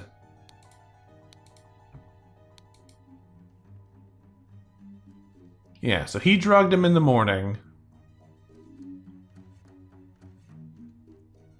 And then hung out with Alistair.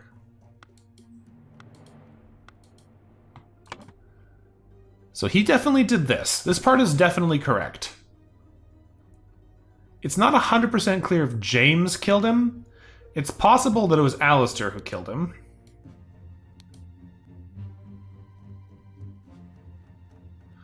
But I'm not sure what happened here. Like, who stole the boomerang from the salon? It must have been Alistair still. Let's put those back in. Meanwhile, in the library, in the salon, in the library, we drugged the butler and stole the boomerang. No. Because I think the butler just got drunk because he went there by himself.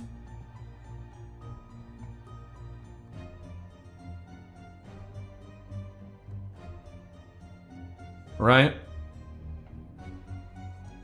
The butler got drunk because he went and drank the sherry that they were asking him to throw out.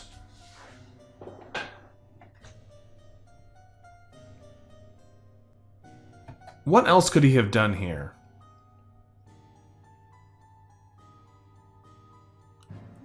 We didn't need to steal the boomerang from the salon because it was in the same room that he got killed. He just killed him with it when he was here. What would he have stolen? There is one. Oh, okay. Ergen. Ergen stole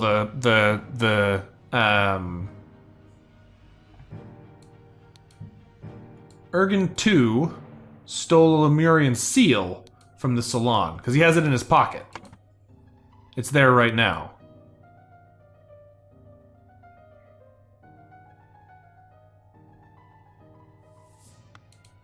And a club? Looks like the club is still there. Doesn't look like there's a second club because there's no shadow. But he did steal one of the seals.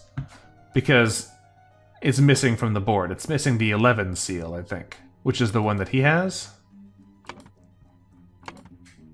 Here it is. That would be 1, 2, 3, 4, 5, 6, 7. Is the 7 seal missing? We've got 5. We've got 1, 2, 3, 4, 5, 6. 1, 2, 3, 4, 5, 6, 7. 8. I guess 9 is maybe missing? Is that the one that you have? 1, 2, 3, 4, 5, 6, 7. I don't know. But regardless, it looks like he stole one of the seals. Because it's still in his pocket. What did he do here? He...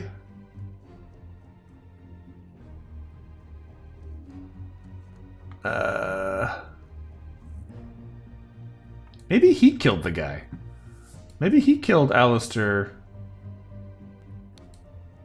Augustus Valentine. In the salon at around noon, Alistair Koch... somebody did something. What if What if Ergen murdered Valentine and stole the seal then, and then later somebody went else in and framed Leopold?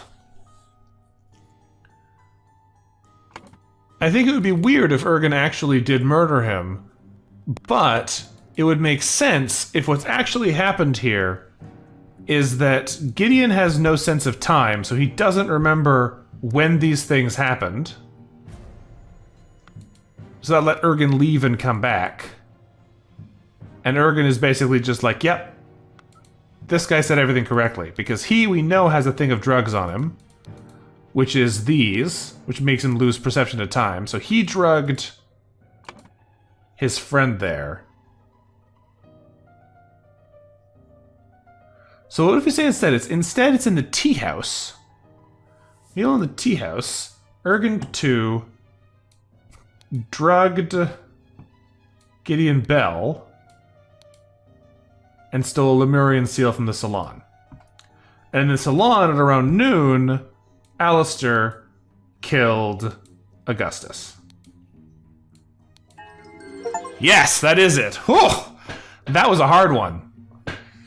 Brotherhood members Alistair and James plotted to turn the ruling moderate and loyalist parties against each other.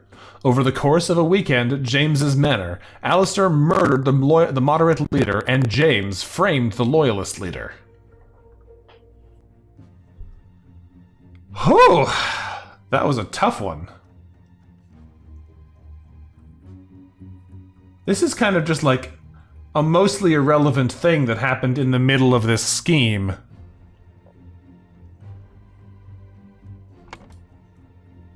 Except it explains why there's not one of these, why it's in his pocket, and why he's been drugged with a different drug than the guys who have been drugged over here have been drugged. So, wild. Ooh, hello. You have proven that I can trust you. Here is the Brotherhood's artifact that I removed from the traitor Keen. Let me educate you how it works. I set it to take heat from this cup of water.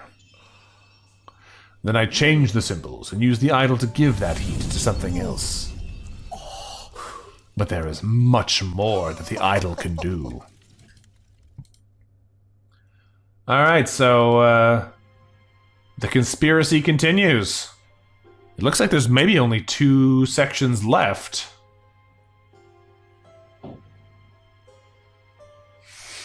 Well, I was debating ending the stream now, because we've been going for 3 hours, but there's only 2 left. I don't know. I think what we'll probably do is we'll come back another time and finish this story, and if we're having a good time and it didn't take us that long, then we have 2 more DLCs that we can go do as well, which are probably a fair bit shorter than the core game itself. So, that was an interesting series of murders that we've solved. It's time to come back later and do more of them, but for now, thank you for watching, everybody. I hope you had a good time here hanging out with me on this lovely Saturday, and I will catch you next time. Until then, bye-bye.